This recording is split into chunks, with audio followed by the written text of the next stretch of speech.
How am I live now? How am I live?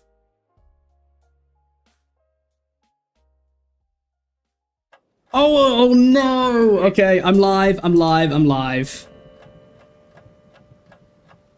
Oh god. Okay.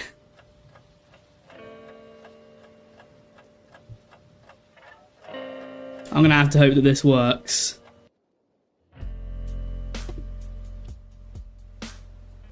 Okay, looks like I am live at this very moment.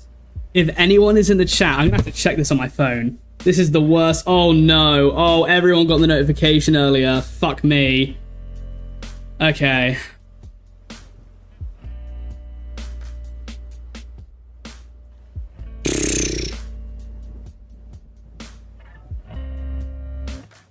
Am I... Oh wait, no, I'm not. Okay, it's unlisted. Okay. So...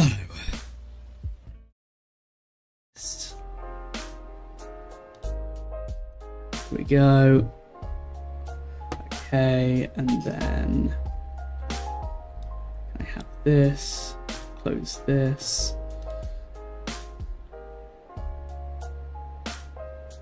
Okay, so that's good. That's not good.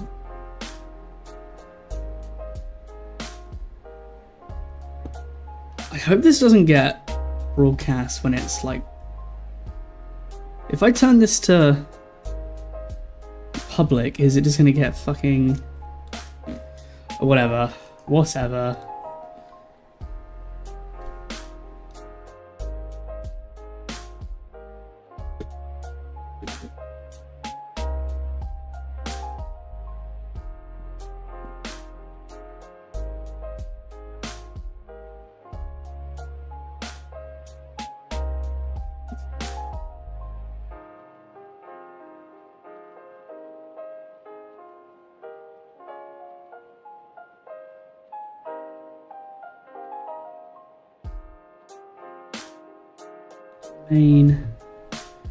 Okay. So now back to webcam. Yes, webcam. Okay, yeah. Main. Microphone.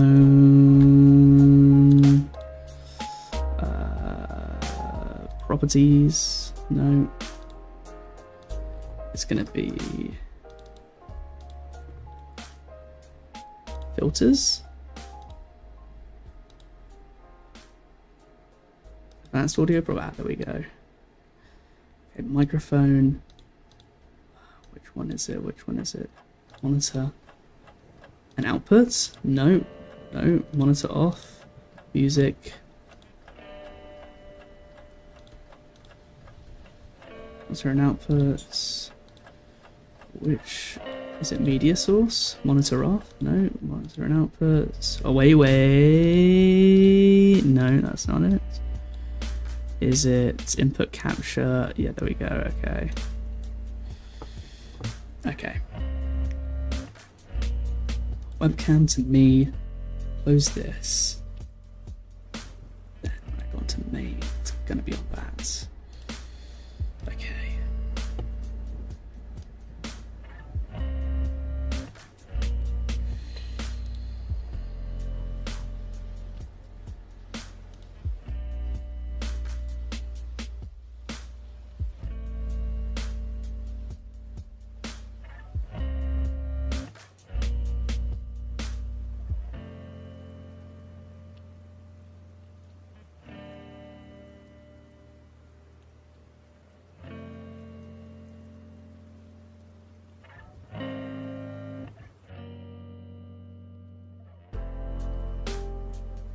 Hello. How's it going? How is it going, everyone? I am so sorry about the technical difficulties I had before. Can you hear me is first of all is the question. Let me know in the chat right now if you can hear me, and we can quickly get into this because I do apologize. How's it going, everyone? I am so sorry about the technical. Okay, it sounds good. I'm watching this on my phone right now. It sounds good. Hello to everyone. I'll let you all crowd in here. We've got 35 people in already. I am so sorry for the technical difficulties. I have no idea how to like start streaming, really. I don't know how to stream, basically. I'm a content creator at heart. I'm not so much of a streamer. And so I was trying to get like the chat overlay, trying to figure that out, but for the life of me, I cannot figure out how to do it. And in the process of that, I accidentally went live. So my apologies. But today, as the title suggests, I hope this music isn't too loud, by the way. I'll turn it down a little bit. As the title suggests, it is time for us to look at the MrBeast response. I have not looked at it whatsoever so far. I think I might have watched like 20 seconds worth of him denying some allegations. So it is time. I don't really know what to expect. There are certain things that I do think need to be addressed. And there are certain things that I'm interested to hear, because as much as I've made 3 videos on MrBeast and Ava Chris Tyson, made 2 on MrBeast, I made 1 on Ava Chris Tyson, they also deserve to be heard. Like, MrBeast deserves to, you know, I guess let his side of the story be heard. And for that reason, it's more than fair that we hear him out. Okay, so if I've done this correctly, if I go on main, I got the chat overlay! Oh, I got the chat overlay, guys! Woo! Okay, this changes everything. I thought it was... What is that? Let me remove that. Oh, no, don't. Wait, where did it go? Where did it go? Where is it? It was there! It's gone!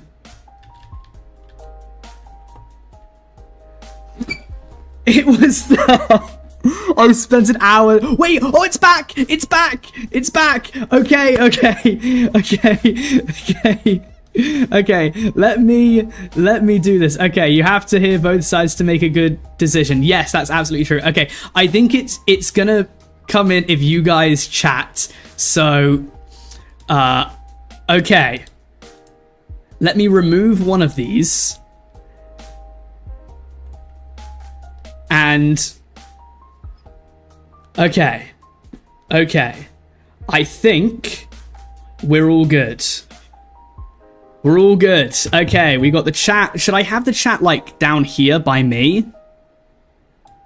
Just so it's all in one corner. Yes! Oh, this is the most professional stream I've ever done. So, with that, I'm gonna turn off the music. The little intro music. And we're gonna hear them out. I have not heard this.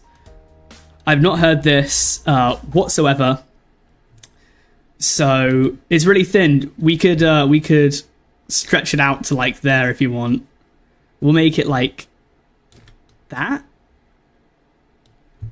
I don't know what a good like. I don't know what a good like length is for it. Okay. What about this? Okay. I think this works. Without further ado, I'll just get you guys to make sure you can hear the audio of the video. And if you can, then we'll start. So, can you guys hear this?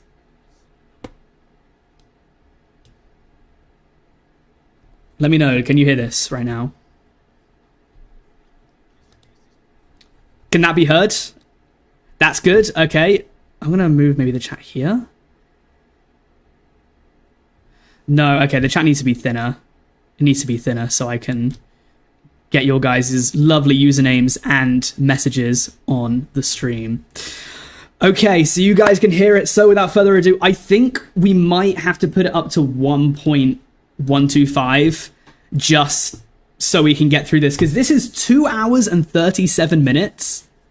Wait, it can't be heard. No! Okay, I need to figure this out then. I need to figure this out. Background music, audio inputs. Sorry so much for this, by the way, guys. Sorry for this.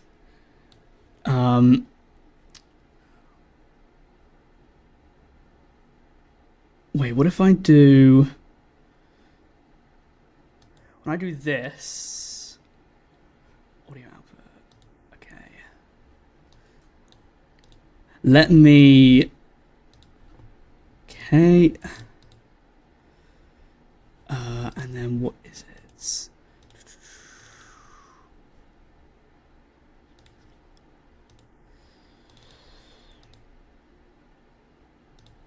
Okay, let me know if you can hear it now.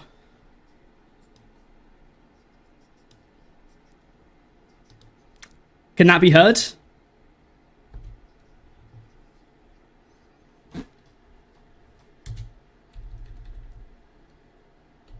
Yeah, there's about to... Yeah, okay, yeah. As Moon was saying, there is a little bit of delay. Still no. Okay, well then. Let's figure out what's going on with this.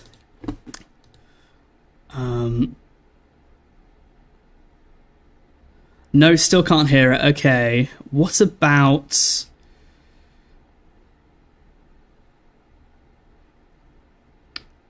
I've got so many different audio. I'm going to have to try a few, and then we can see which one works. What about this one? Okay, can you guys hear this?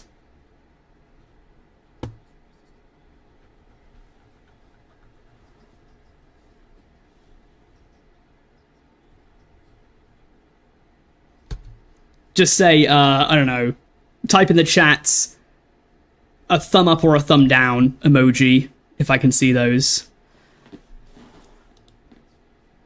Still no. Okay. I have a few different audio, like, things in my PC, so I'll see if... Okay, so that was the actual speakers, that one. I'll take real audio. What about this one?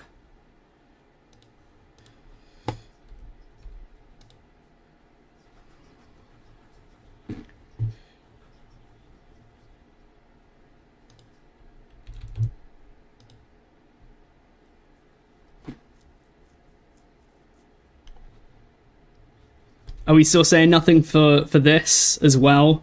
I'm trying this one as well.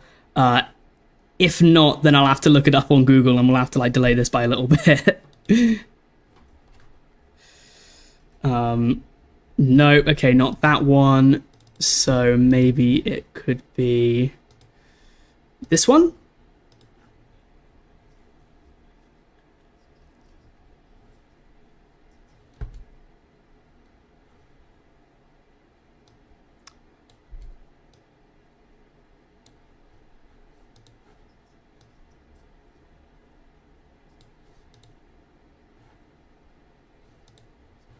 Oh, actually, wait, I can see the output capture. Okay, so I can see which ones are working and which ones aren't.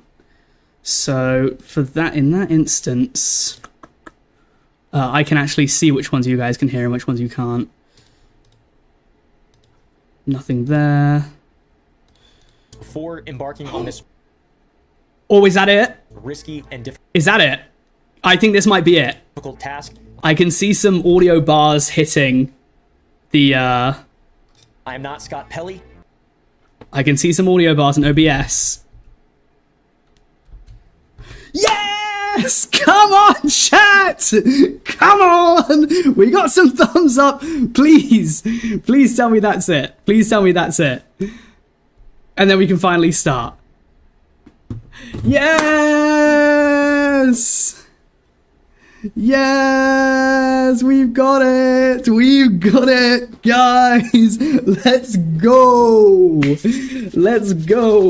Okay, let's begin. I think 1.25 is gonna be fair. I have some Saturday night plans, so that should cut it down by like maybe half an hour, just a little bit. Okay, let me turn up.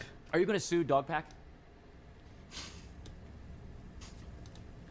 Well, Before we start this, though, I think I should mention that I'm a little bit concerned of the fact that it is with Oompaville. So you guys know Umpaville, first of all. Big YouTuber, 5 million subscribers. The concern I have with this interview in general is that Umpaville is not the established traditional media. I understand that MrBeast his thing is he's Mr. YouTube. The concern is, and this is something that I think a lot of people might be concerned with, has he chosen Umpaville to interview him because he knows that Umpaville won't ask the hard-hitting questions? If he did an interview with, say, the BBC, or if he did an interview with, like a major news outlet for whichever big brand you want to talk about, they would be more likely to prod and ask hard-hitting questions because that is their bread and butter. For him to do it with a YouTuber it's questionable. It is questionable. So, let's find out.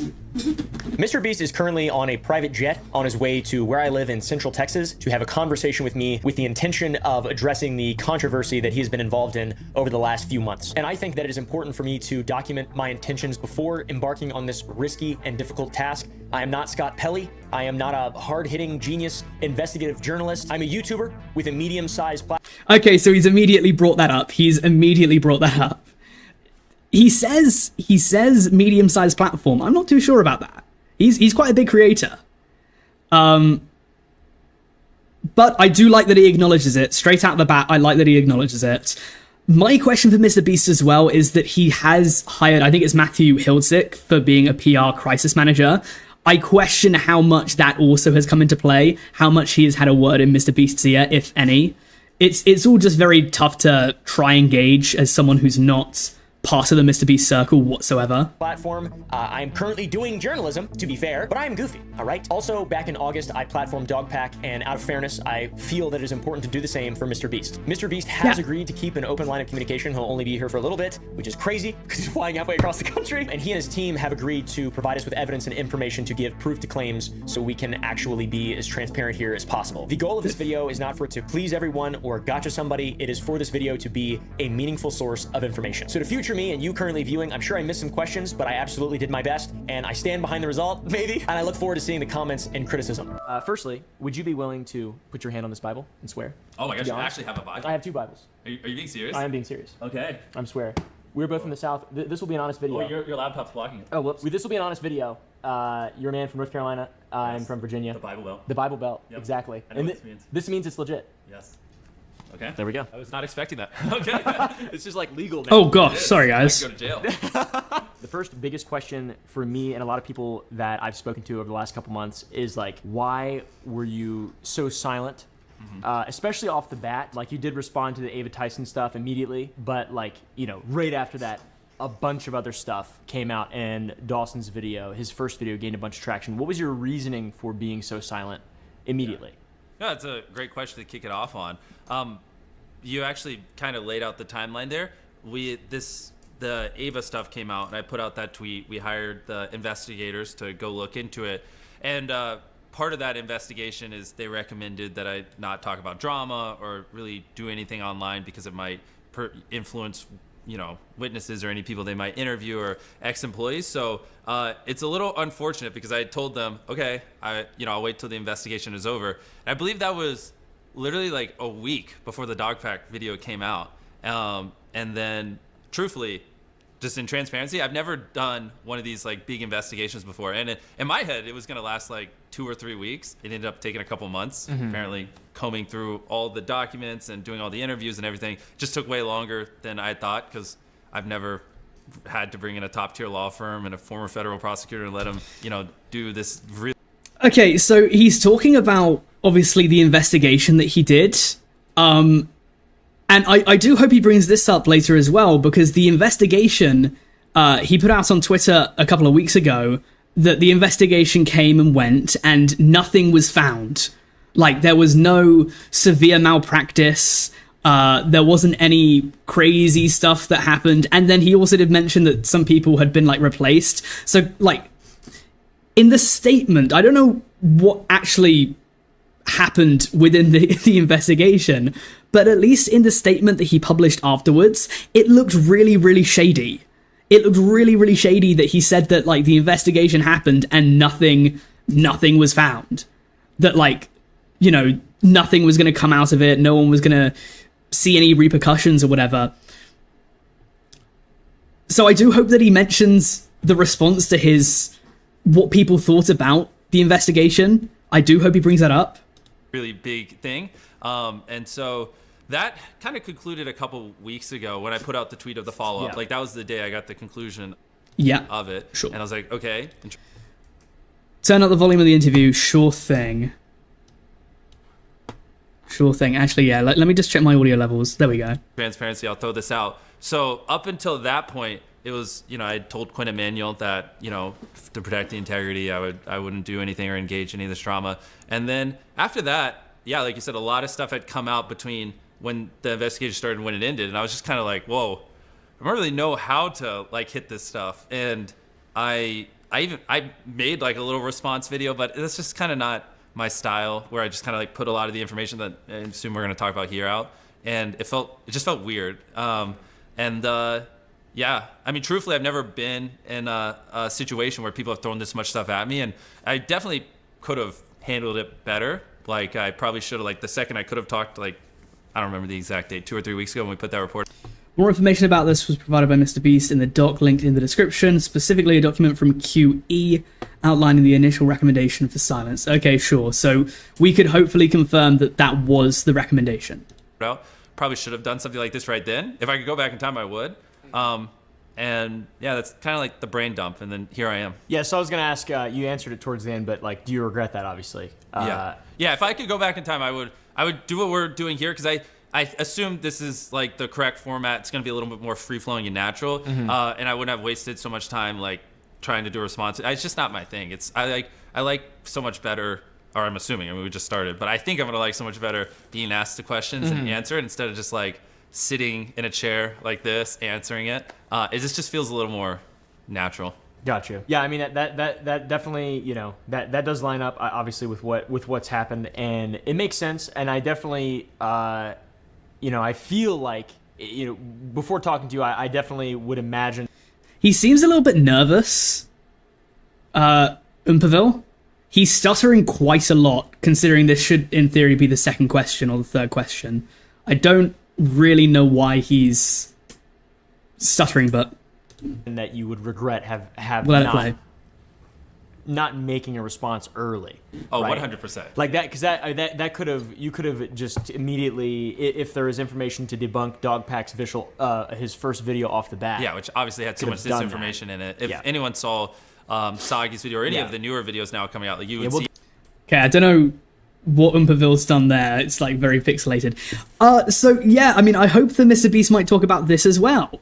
I hope that he talks about the fact that so Soggy Cereal makes this video, and then MrBeast was, like, I guess, sending it to a bunch of people and saying, like, this is the real bits and bobs, which Soggy didn't like. Soggy really apparently did not like that MrBeast was sending this around and stuff, and telling, I don't know, big big creators and stuff that this is, like, the Holy Grail or whatever. Yeah, I don't know. I feel like so much, so much of it. So it's it's unfortunate that it happened on the back end of when I said I would not talk about or address drama and things. And I mean, there's obviously should have done this sooner. Whoops, but hey, better late than never. Yeah. Did you think it would get this big? No, I mean, truthfully, I thought, like, if you watch Soggy's video or any of these other videos that are coming out now showing all the discrepancies, I honestly thought a lot of people would find, like, the information proving the dishonesty earlier. The Google. Because a lot of this could have been, just figure out Google. A lot of this could, and now I also have to be clear, like, I'm not perfect, and I'm not saying I've never done anything wrong, and you can't criticize me. Like, there are things I deserve criticism for, and I'm sure we'll get to some of those things in here. But there are a lot of things that are just not true, and, you know, on those things, like, I mean, we'll just get to it throughout this because I'm sure you're gonna ask me the questions. But there's just a lot of disinformation that was easily proved wrong. Like, the big one that, I mean, videos with tens of millions of views collectively, you know, claiming I called a guy Delaware because he committed a crime in Delaware. Like, you know, that is not true. His name was just Delaware. I didn't, you know, call him Delaware to make fun of him or anything. And Oh no. Okay. Well, I don't have. There we go. Let's skip this. Skip this ad. I mean, I'm sure. Yeah. Okay. So about Delaware. I think it's been confirmed for a while now that Delaware's name was not Delaware because he wasn't allowed back to Delaware. I believe that Jake the Viking came out to say that it's just, yeah, Delaware is just his name. Maybe it's like the staff behind the scenes at MrBeast thought that that was the reason for his name, but clearly it wasn't the case.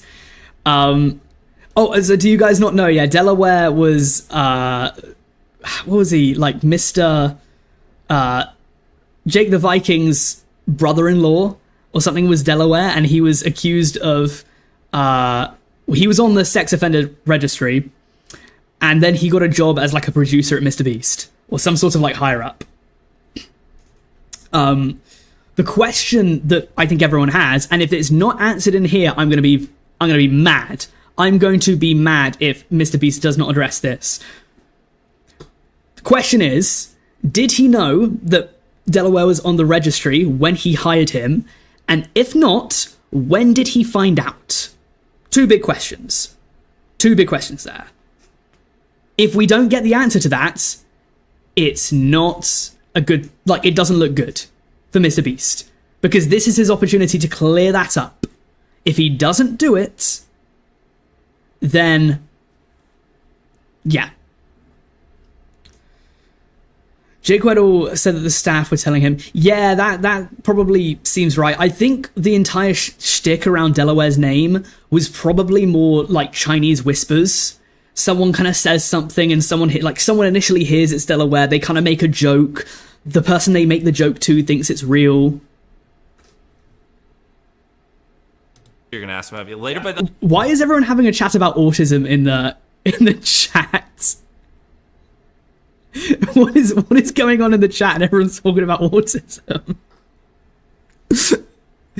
Sex offenders are supposed to tell you they are when you hire them. Yeah, I have to assume that they would have known that he was on the register pretty early on, because it seems like, yeah, like you would probably know. They'd have to tell you. Oompa is autistic. Okay. Oh, is MrBeast? I feel like he might be. I don't want to accuse anyone. I don't know if like you're allowed to accuse people of being autistic. I don't want to accuse him of being autistic. I'm just curious if he is. I did not know Oompa's autistic though. I know a lot of people say he looks like Brugly. But there's literally, he was in it's because it's related to his autism. Okay, yes, yeah, okay. Cleared that up. Before I hired him, working at Best Buy, wearing a name tag that said Delaware. And like, that was public information. And like, you know, anyone could have saw that. Even during when that was like getting shared a lot a couple months ago, I even sent that to a couple of YouTubers. I was like, hey, just so you know, like, I didn't call him Delaware because of this messed up thing. Like, that was just his name, and here's proof. And I guess I probably shouldn't say the name of the creators, but like, one of them literally just said to me, like, well, it's not really cool to like you or defend you right now, so I don't really care whether or not it's true, or I don't want to take the video down because then people are gonna think I'm controlled opposition. I was like, whoa. And then also, like, that same photo, are you gonna like throw some things on the screen for them? Definitely. Yeah, so throw it on the screen. That same photo, right after that second dog pack video, started to get traction on Reddit, and saying like, hey, this is a lie. Jimmy didn't call him Delaware to make fun of him, you know, committing a crime in Delaware. That's just his name. And it got taken down by the mods on r/YouTube drama.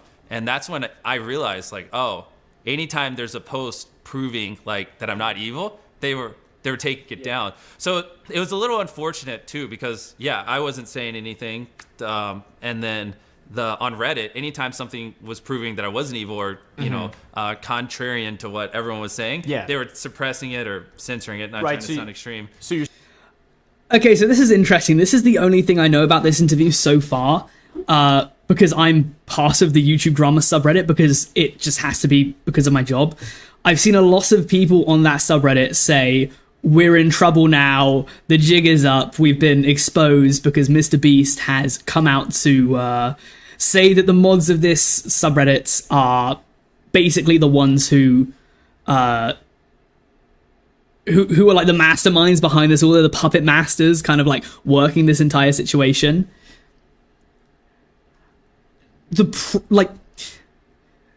the YouTube drama subreddit is mental, and with every massive expose, it just becomes more and more of like a hungry beast looking for any sort of, I don't know, smidgen of controversy. It just goes viral there. It's probably like, it's the one place now, if there's any sort of drama, it goes right into there.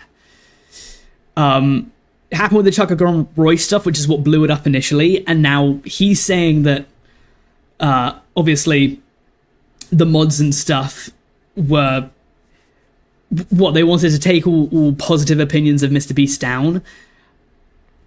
I can't really speak for that because I only view it just to see what's going on in like the YouTube space, but it did definitely seem very anti Jim. I mean, it seems anti-YouTuber, to be honest. Like, any YouTuber really is probably going to get that. I'm sure at some point I'll be in there. I wouldn't be too surprised if the mods of that subreddit were taking any positive things about Jimmy down. I wouldn't be too surprised.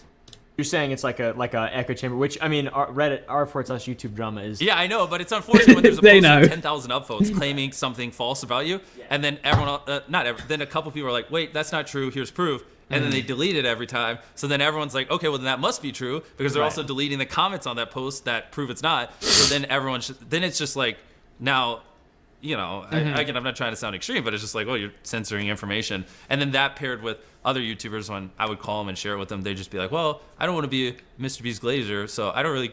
You know, they wouldn't say it this direct, but they would just essentially say, like, I don't really care if it's true or not. I'm just going to say what other people say, like, sorry. Do you have evidence? Yeah, I mean, I could see this happening. I could see people say, like, you know, it's not very popular to like MrBeast right now. If you come out to defend him, you're probably going to get roasted. But of course, at the time, people didn't know a lot of what was happening. It still might be pretty unpopular to defend him. Depends on how hard this interview goes. Evidence of like people there being posts that existed and then didn't exist on Reddit that got. Of course. Yeah, okay, I can cool. send you. Yeah, if you'd send me anything. You could throw it up on that. screen. I mean, that's not like a conspiracy theory. That's Yeah, of course. Yeah. Yeah, Just, you know, we can find quite a few. I'm not that good at using Google. So Yeah. I'll need you to help me with that. Yeah, so to circle back to the Quinn Emanuel investigation, the big thing on the internet, on Twitter specifically, was that you found yourself to be innocent. Of course, you paid a law firm to find yourself innocent. Glad they're bringing this up. I saw those memes, yeah. There's the big meme. How would you respond to the allegation that the investigation was biased from the start? Yeah.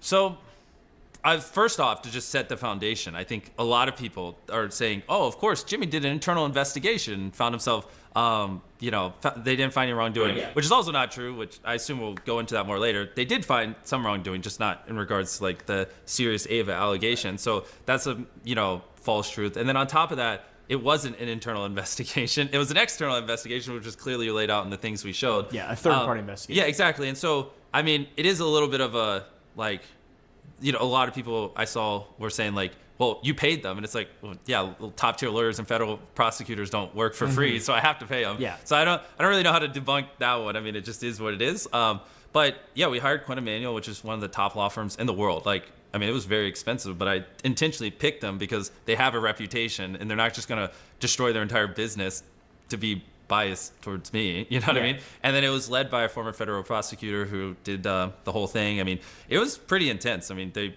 did tons of interviews. I mean, transparent. They even like scanned my phone, dug through. Like, they have messages I sent to my girlfriend, and I'm like, why is this even relevant? And they're like, I mean, if you want a thorough one and you want us to like be confident in what we're saying, we need to see everything. Like, they went pretty hardcore on it, which is why it ended up taking a couple of months. Because truthfully, when I started this process, I didn't realize like how intense it was. But I gave them the reins to everything, and yeah, it took longer than I thought. But oh no, another ad. I don't know. I mean, is there any like how else do I prove it besides? I mean, I think another thing that missing context people don't have is like, if they found anything illegal, they're obligated to report it to the police. Like this like, that's how these things work when they do these investigations. It's not like they could be like, hey Jimmy, we found this illegal thing. We'll just sweep it under the rug. But it's all right because you paid us. Yeah, like so it's just in every way. I just don't think people understand. Like, it's it was obviously Quinn Emanuel. That's why we paid them, and it was pretty thorough. And Yeah. I mean, I just wonder if it would make sense to be more transparent in it, because the tweets that he sent out, it seemed as though the way he, I guess, was pushing. Let me see if I can get the tweet back up. I know it's a horrible quality. I don't know why Umperville, like, it was such bad quality, but see if I can get it back up. Oh, of course, Jimmy didn't. A 3-month investigation into allegations regarding my company has concluded. The law firm have reviewed millions of documents, taken interviews. Okay, he didn't actually get it up. Let me see if I can find it on Twitter for a sec and see what he said, because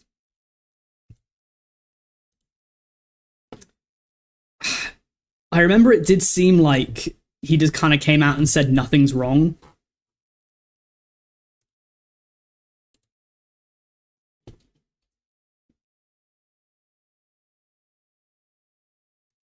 No, he didn't write anything about it. It's just within the document. It's just within the document, which I guess you guys can't read because it's just so horrible quality. I was like super paranoid where I was like, okay, this is what they said. I don't want to push back or anything. But yeah, obviously in hindsight, like, I mean, a lot of these things are just blatantly lies. Like if I just clap back instantly, people were just like, okay, cool, and moved on. Would you consider making some details of the investigation that have yet to be seen public? Good question. Obviously, there's like a level of confidentiality that is required legally. Exactly, yeah. But like, is there anything? Well, that's the thing. Like, what we put out as much as we could, but I mean, obviously they did dozens of interviews, including, you know, alleged people who were victims, and I mean, like I said, my message to my girlfriend, like they gathered a lot, so. I don't really think I can. I mean, there's a lot of sensitive data and information in there. You know? What about like a just to back up your claims to their Oh, but things on like how like they did it independently and they weren't biased. Like that side. I mean, I don't really know what people would want to see, but yeah, I mean, we can figure it out. Just from what I know about like retainer contracts with lawyers and working with, you know, third-party investigations, things like, which I don't have any experience with anything that big, obviously. Yeah. But maintaining a level of compliance. Like, I mean, if there's like a retainer contract, something showing that, you know, you shouldn't. Now, this is where I'm ignorant. Like, I don't even know really what a retainer contract is. But I mean, like if there's any way I could, of course. Like your third party saying, Jimmy, don't talk. Like, just basically giving credence to what you're saying. Dolo, you say you don't like Oompa so far. Like, what did he... Have you seen the entire thing? And if so, what do you not like about it? So far, I think there have been some questions that I'm like, that I was thinking and he said, so I'm quite happy with that. He does seem a little bit chummy with MrBeast, but I guess that's just what you're going to get if it's a YouTuber rather than like a journalist who doesn't really know him. Saying even more so, more evidence of what you're... Like, realistically, Oompa right here, he'll be fine no matter what because he can come off as like unbiased, but like he's gonna be in Jimmy's good books after this for putting this up. He was specifically chosen by Jimmy, so question if there's any bias in there and stuff. This is going to be good for his channel. He's going to make quite a bit of money off this. And he's, you know, in the biggest YouTuber in the world's good books. You know, could there be any bias? I don't want to say. You're saying. Yeah. I mean, that would be something I'd have to like go talk to the team on. But, yeah. I mean, that would help if that's something where people desperately want transparency, I mean, we can figure something out. Yeah, I that would just help me. I'm not sure if people, honestly, I don't know if people would give a fuck. Yeah, but, I don't know either. I would, because if people are like, we think Quinn Emanuel's biased, like even no matter what I show them, if they think a top tier law firm would willingly potentially tank their rep for me, like I don't know if there's anything that's ever going to convince them. That's true. It is foolish, and it makes sense. But once again, it's like optically, there is a very easy, lowest common denominator way to look at stuff. Yeah. And also, what I would say to those people is, I'm here, so it's not like I'm. Like maybe that argument would work if I just never did anything, but I'm here, so. In the lion's den. Yes, controlled opposition towards me. Hey, also, I'd love to say, I don't know if he's posting this chronologically or whatnot, but I mean, he also did interview Dogpack multiple times, so it's like multiple times. because I could have done this with anyone, but I think this one makes sense because you've literally had the other side on here. So yeah, and also to be clear as well, I have not signed like an NDA or. Okay, I love how I keep asking questions about this, and then they will actually quite quickly latch on to what I'm asking and just answer the question there. So MrBeast says he's gonna do it if he's happy to do it because obviously Umpaville has done 3 interviews with Dogpack. He says that he's not signed any contracts. I probably believe him. Like, I don't think, I mean, God, if this came out as a lie, it would be crazy. It would be crazy if like this was kind of found out to be some sort of scheme. That would be the end of MrBeast. There's no chance you get out of that if it's revealed that he had set up some sort of fraudulent interview to make himself seem innocent. That would be the end, surely. I mean, maybe not for him generally, because he's still got all these kids that love him, but for anyone over the age of 12, or over the age of maybe like 15, if people found out that he had set up and rigged this interview so that he chose Umpaville because he knew that he would specifically kind of get him to redeem himself, that would be that would be the end. You could not recover from that in terms of PR. And you know that it would be all over like the mainstream media. Or fuck. I mean, there's genuinely nothing that's been signed. You haven't given me $1 million. No. Hey, you should say I haven't given you a penny. A penny. Okay, yeah. You gave me 999. Nothing. You've given me nothing, bro. Yeah. Yeah. It's actually just. Yeah, I mean, again, kind of conversational. Hope it does seem a bit chummy though. It does seem a little bit chummy. But, you know, that's not a sin. It's kind of interesting. It really is interesting. This is a bold move, I would consider. It's quite a bold move. And it's even more bold because I'm never vulnerable on camera. And like, yeah, it's from a lot of perspectives, it is quite bold. And it's not like I haven't been critical. I feel like I've been fairly critical. I feel, and like talking to you, I feel bad, you know, obviously because I'm a person, there's different levels to how much you care about shit. Yeah. But yeah, I think it is, if there were a testament, it would be, that would be a testament to this being being a meaningful source of information in this video. I feel like, I hope. Yeah. Thank you. Yeah. God damn it. That's the third ad. It's only been 16 minutes. But I think it's important. Yeah. Yeah, cool. Okay, so that's kind of past like the main initial allegations. We can move on to sort of corporate culture and HR practices. That's been a big sort of point that a lot of critics have hammered home. Mm-hmm. Yeah, we're just getting right into the hard hitting stuff. Hell yeah. So there have been a lot of questions about your workplace culture, such as a lack of diversity or also HR problems. Yeah.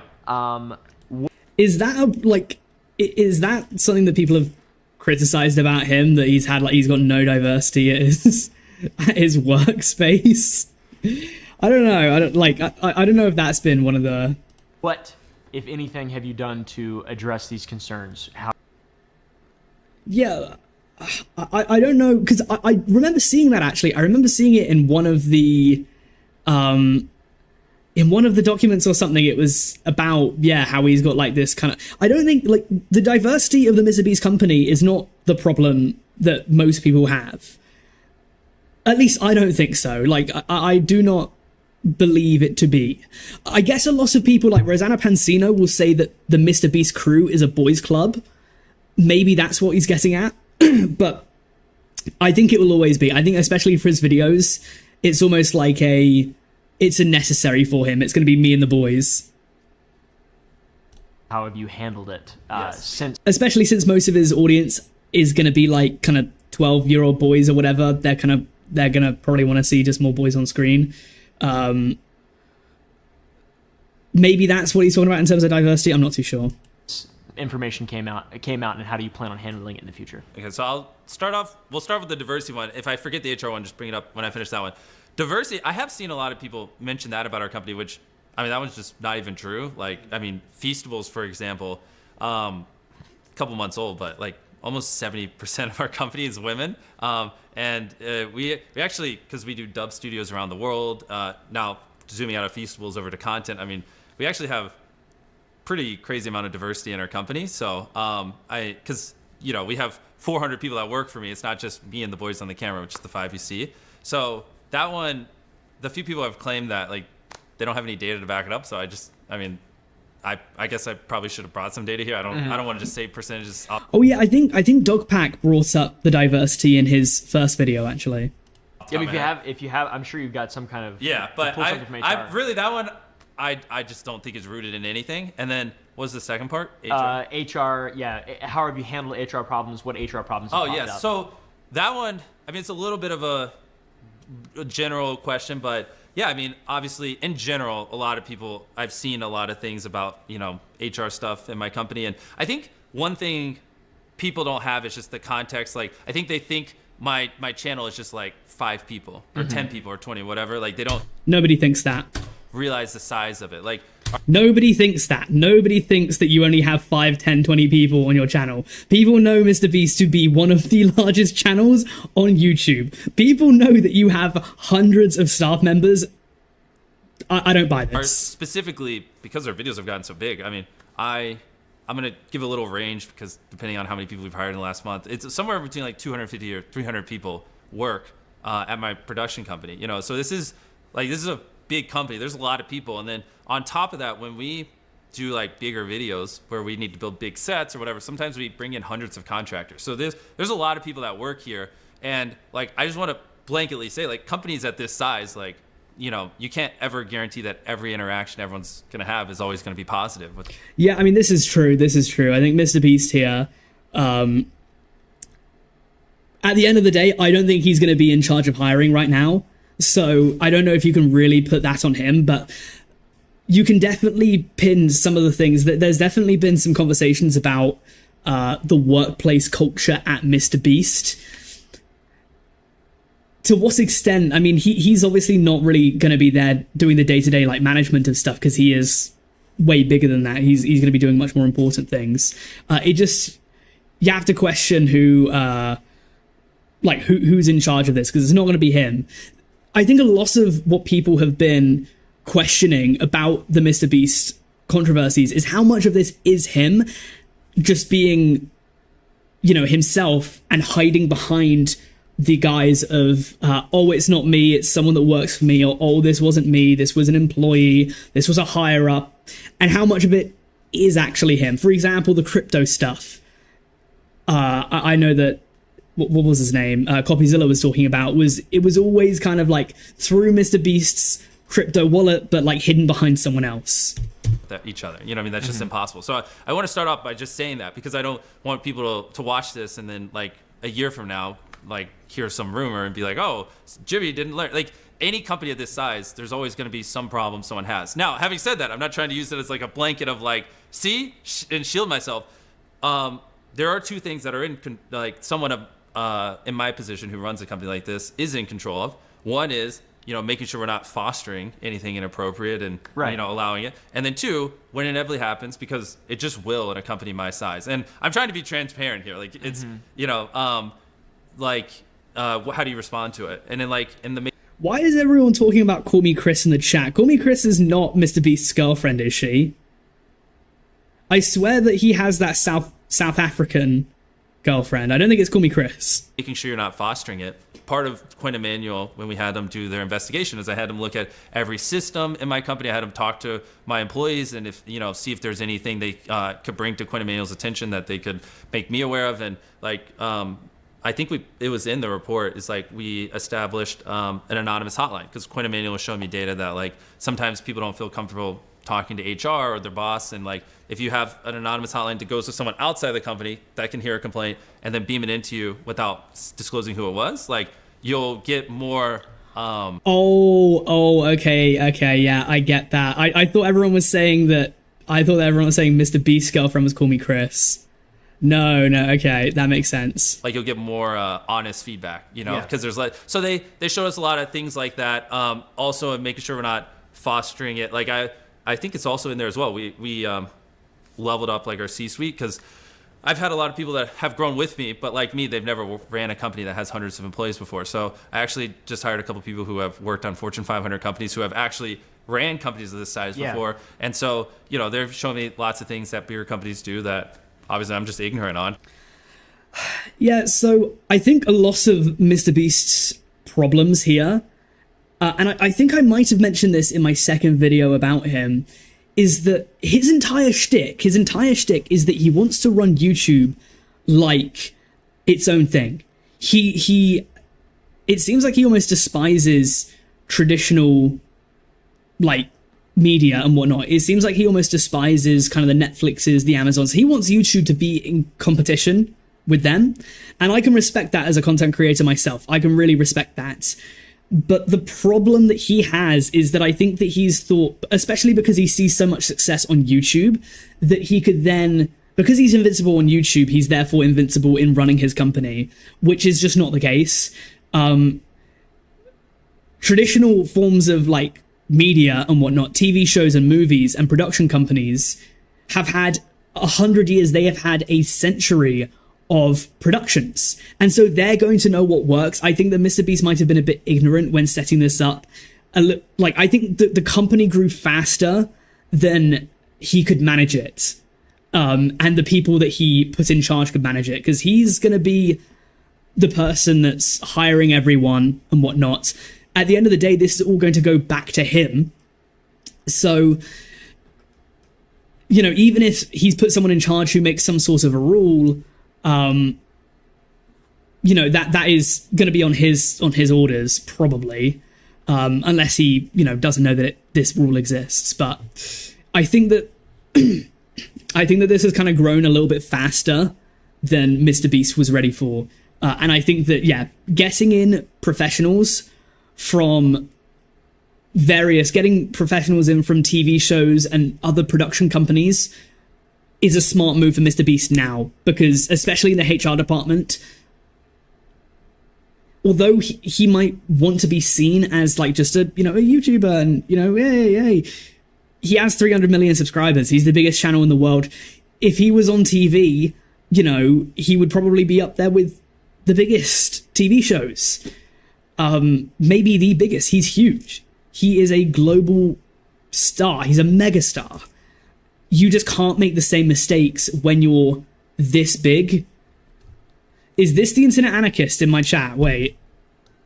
That is the internet anarchist. How's it going, bud? Because I'm a YouTuber, you know what I mean? I spend my life staring at retention charts and CTR, not how to structure a business. So just that's phase one, is making sure you're not fostering, a culture that supports that stuff. And then inevitably, like I said, you can't ever guarantee when you're working with hundreds of people full time, and then when you add part-time people, potentially over 1,000 sometimes, you just got to make sure if there are issues that, actual real issues, like if someone complains because someone peed on a toilet seat, like I'm not, but if there's an actual serious issue, then, we'll bring in professionals who experience and, getting down to it, interview them, gather the information. I'll recuse myself. I don't want to be the arbiter of truth. And then, those experts who are experienced in handling those things, they'll tell me how to handle it. If they tell me to fire someone, I fire them. If they tell me to whatever, I'll do it. You know what I mean? I don't want to be the one who makes those decisions. So, and transparency, that's kind of, So I think this is one where a lot of YouTubers, people who have covered this type of thing, don't really understand that HR is a real living and breathing organism in business, and if you don't maintain it, it can become a problem for a normal business. But when your business is someone like you whose reputation is on the line, I also have a bunch of businesses. I've got 60 employees, and we have an HR department. And something happens once a month where someone gets an anonymous report, and then we have to solve that problem, and then we actually You're evil. Yeah, and that's that's how it feels sometimes. Yeah. But I'm not involved, obviously, in that stuff, and my YouTube side is very compartmentalized. So the way that I do that, it makes sense to me. I want to be as detached as much as possible from the day-to-day operations of the actual business. You're saying... All right, guys, we're going to need to chill out in the chat, all right?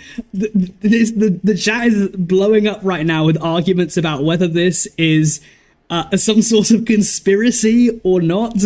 I don't want any more, no more of that, all right? The company, is there a world in which what is your job title? Is there a world in which you step back and you are just like not an actor necessarily, but you're the guy, you're Mr. Beast, and you let the business be operated by an entity to where you can stand beside it essentially instead of being at the head of it.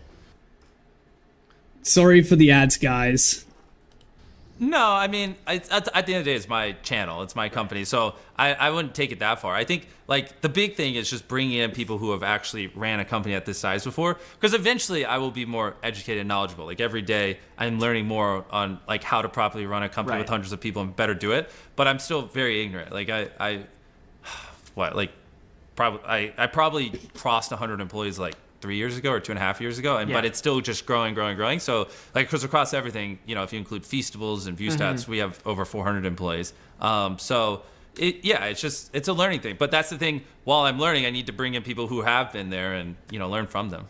Yeah, because there's no replacement for just experience, right? Exactly. Like, you can be as smart as anybody, but if you haven't been able to go through the things you've gone through and like things just personally that I know that I've gone through and learned from business, it's not possible to know. It's not possible to know how to react to those things, or that's why I sort of try to do my best to compartmentalize my business. Obviously, different beast than what you're. Yeah, I mean, I think that it's completely fair to say that like Mr. Beast is an entertainer and he has an incredible YouTube knowledge, but of course not everyone's gonna be able to wear all the hats. Certain things in HR, I don't know if you can really blame Mr. Beast for, because he's not going to be in charge of that. I'm sure he has. If he doesn't have a HR department, if he didn't have a HR department, that is a huge concern.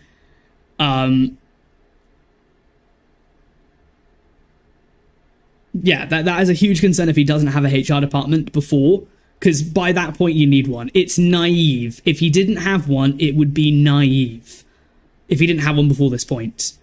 Naive to say the least. Maybe it's just because he wanted to get away with shit. I don't know. You're operating, but he might have had one before. I don't know if he when he installed one in. Just it's just it's difficult, and it does make sense, and you've used the word ignorant a couple times. I'd be interested to see how changes are made after this, which you've already made a lot of changes. Obviously, the anonymous reporting is the biggest one for HR. Yeah, that's been a and it's that's one of those things where. Okay, so I take it that he didn't have a HR team before. Oh God. It's not like I was like, oh, we don't need. I just didn't know. Like I never seen the data they showed me, and like if any other people have this kind of stuff, like I'm always open to learning. I don't know if I buy that.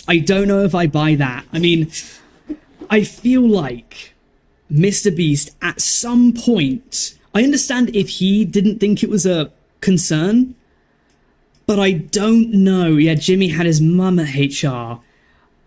I don't know if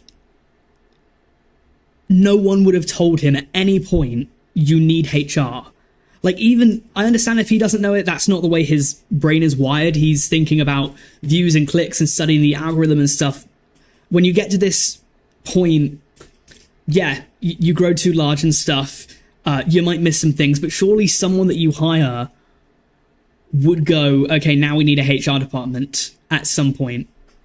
Of course, yeah, and I think the most important thing too is like at the end of the day, you've got the most to gain from all this. Exactly. I want my employees happy. Because yeah, when you're at the size you are, you got people, people's livelihoods, dozens of people, hundreds of people's livelihoods.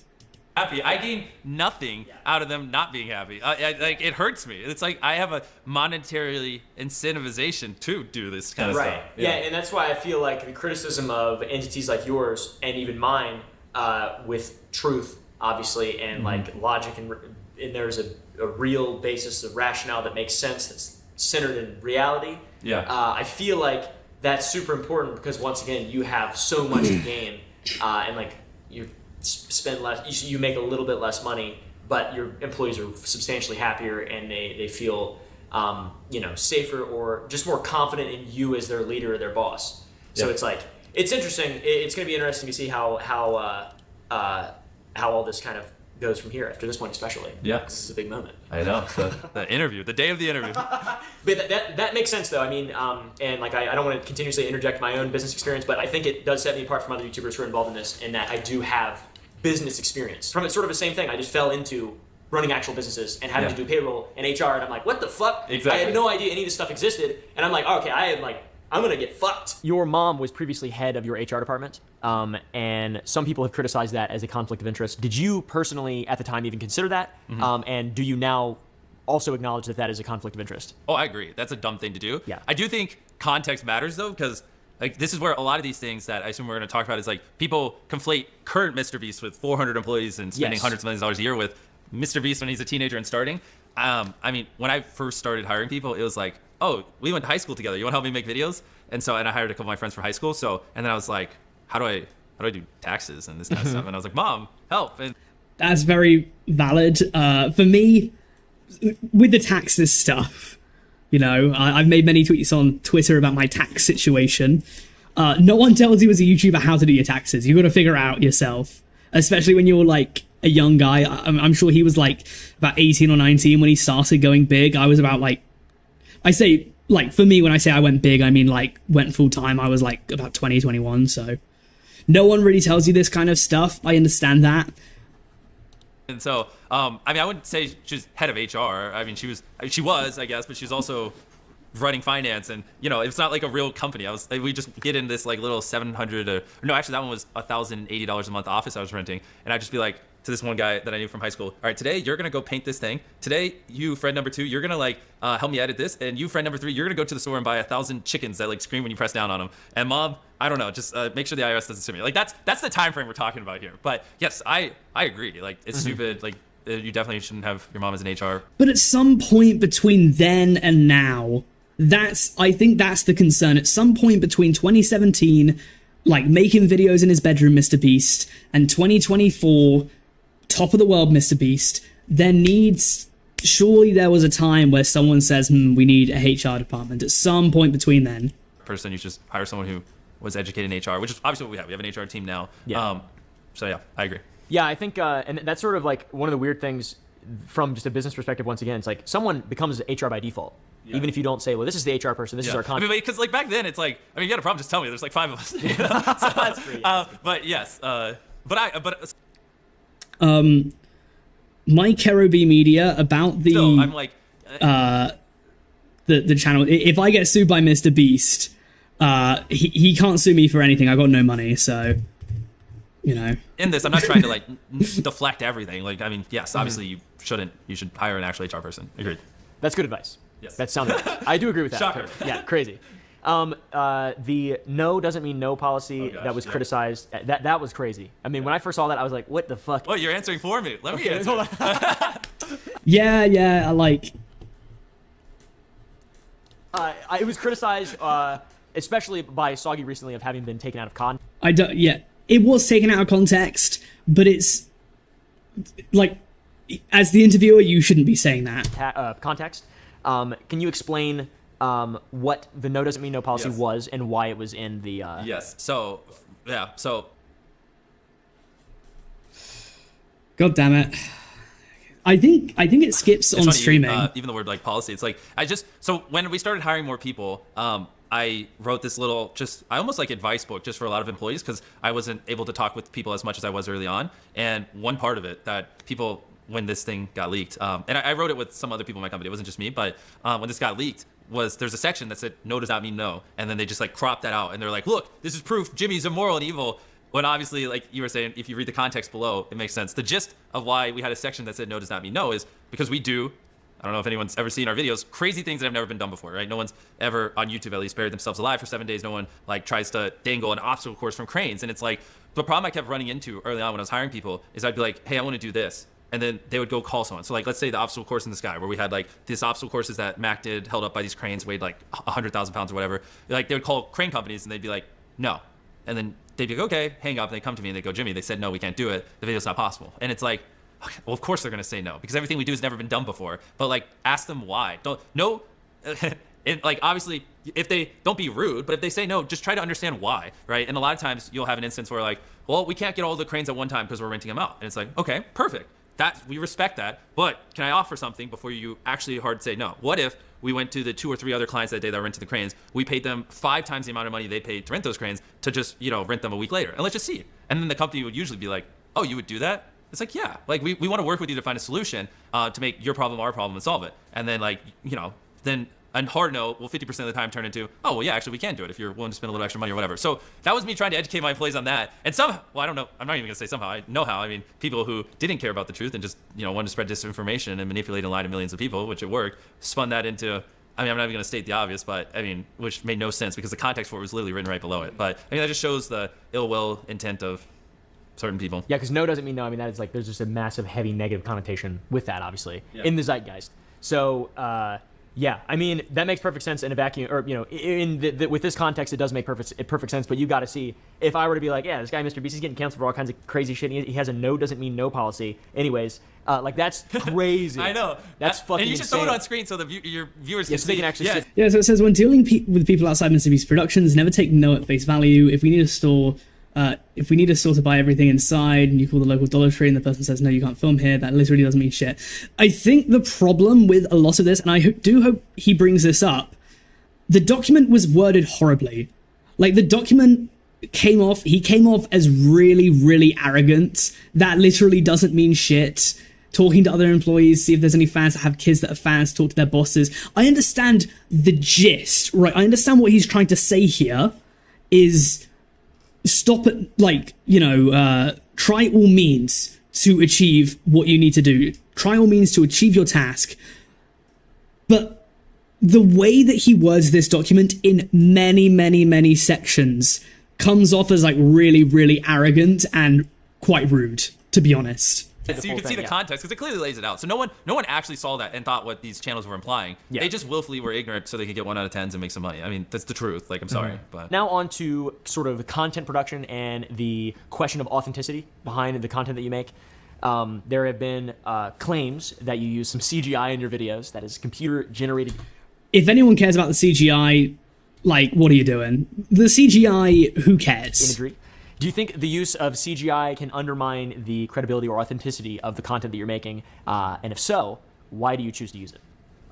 good question. And yes, I do think rampant use of CGI can undermine it, and I try to do my best to be transparent. Did you ever see So Crispy's video where they showed the behind the scenes of our Squid Game video? I did, yes. Yeah, so we've done that. We've done lots of BTS videos on them, and we've done other BTS videos. So I try to show it transparently, but let me think about it. I mean, honestly, the truth is, like, can you, obviously there are channels like Corridor Digital and stuff like that, but can you really think of any, like, entertainment channels like mine that really do this, like, even have the budgets to kind of do this kind of stuff? It's something I've always thought a lot about, because, like, we're really pushing boundaries, and, like, I want to, like, keep leveling things up, and I think that's a cool way to do it. But it's not like there's some, like, playbook on how to, like, incorporate it, right? Because no one else really does it. Mm-hmm. Like, something I was thinking about is, like also we rarely use it. Like, I mean, maybe like 0.5%, 0.1% of my shots. Like, if we have like a background that, like, doesn't look too cool, like, it's just like black, but it looks a little off, we'll just, like, darken it out in post. Like, that's, like, majority of what we do, or sometimes we'll extend a set. But I was thinking, like, when we do, because we pour millions of dollars into these videos. We build massive sets. Like, we go through so much links to make these huge videos, and the last thing I want is people to be, like, questioning whether or not things are CGI. I mean, like, the sets we build are fucking crazy.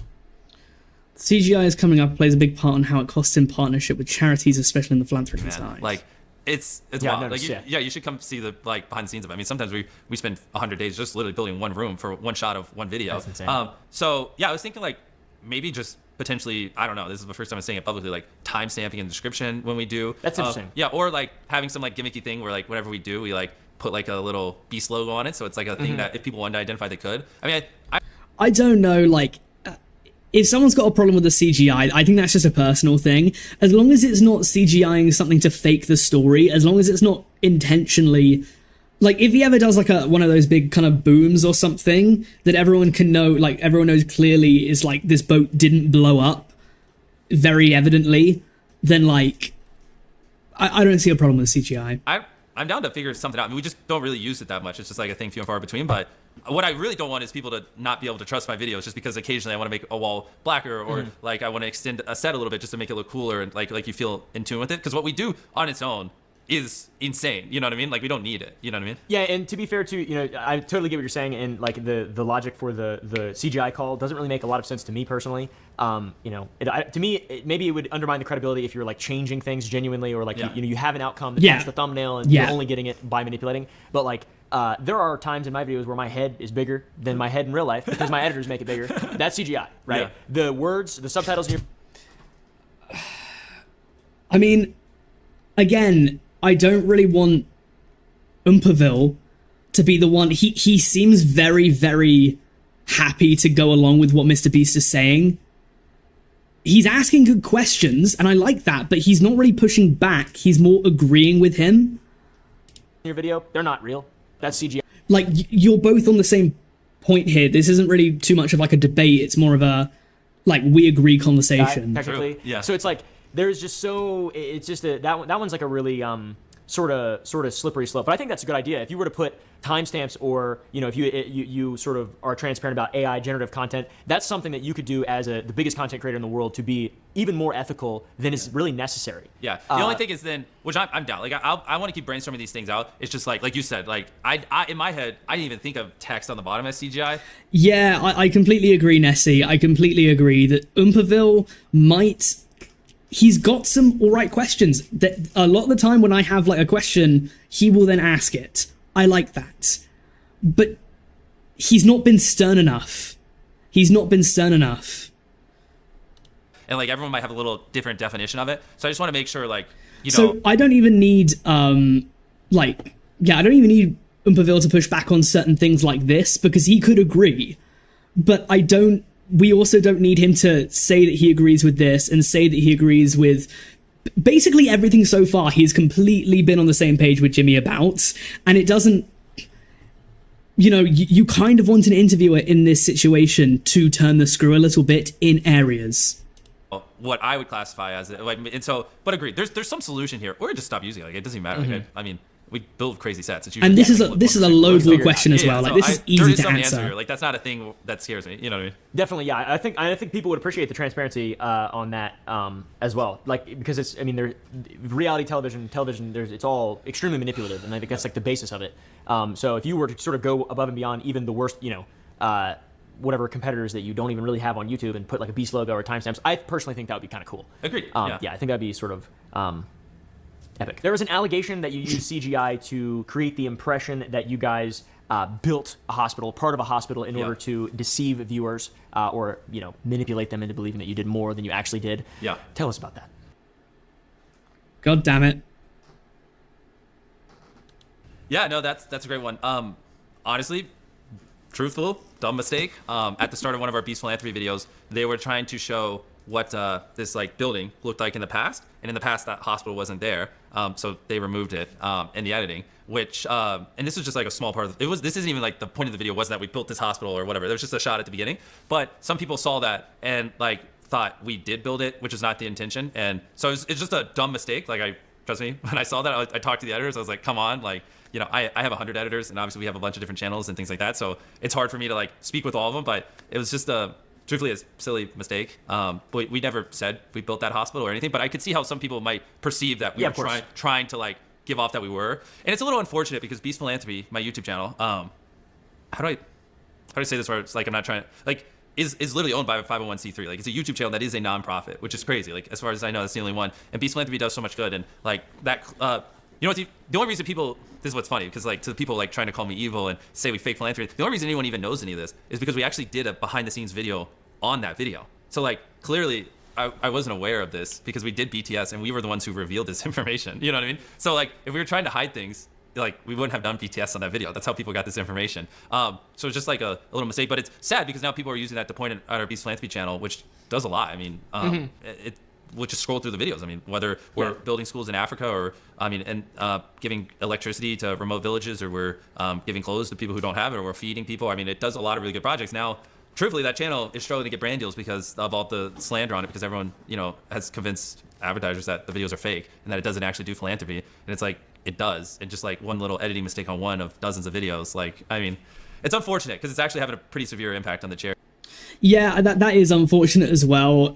Even if you're not going to be a huge fan of MrBeast, if he is genuinely trying to impact the world for the better and stuff. I don't know. I mean, it's very, very easy to hide behind the shield of charity and whatnot, but if he is actually going out there and building wells in Africa, then, you know, you have to give props to him because he's doing a lot more than anyone else that I know.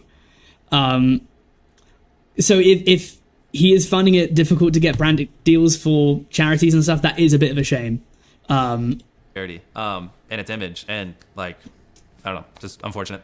You think the impact is not obviously just the CGI hospital edit, but just the entire situation in general? No, I mean, of course, the entire general situation, but no, after that hospital thing, a lot of people made videos saying Beast Philanthropy is fake and saying we fake our philanthropy and specifically attacking it. And then, you know, like that whole 100% of the revenue on the charity, on the channel is what we use to fund the charity. And that like spooked off a lot of people because they're like, oh, so this charity is not authentic. Because like, obviously people don't want to work with a charity that's not legit, which Beast Philanthropy is as legit as it gets.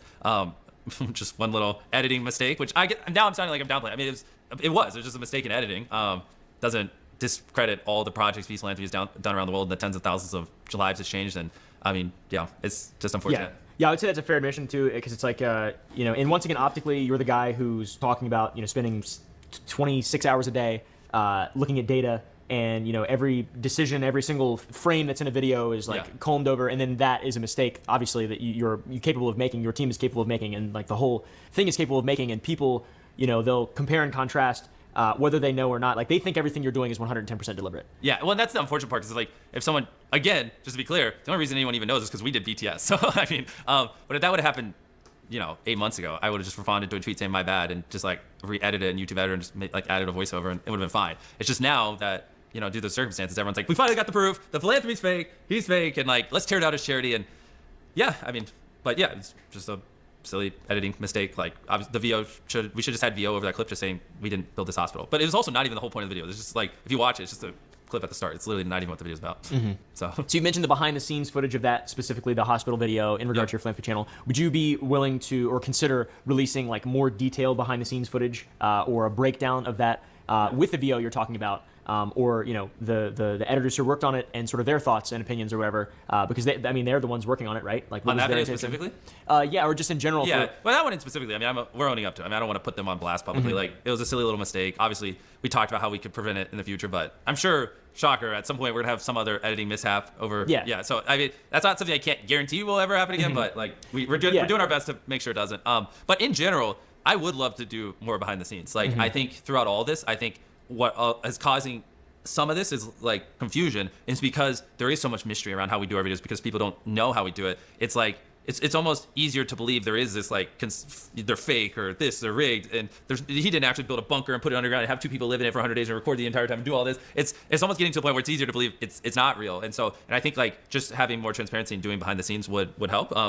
I've been wanting to do that for a little bit. It's just truthfully I just got to build the team. I was we're looking into getting some editors and like a person dedicated for doing it, like because you know we have to like intentionally film those shots. Right. A lot of it is like so we're like building out the team. It's just like this. It just takes time. Like you need someone who'll make the thumbnails for it, and you know like I also.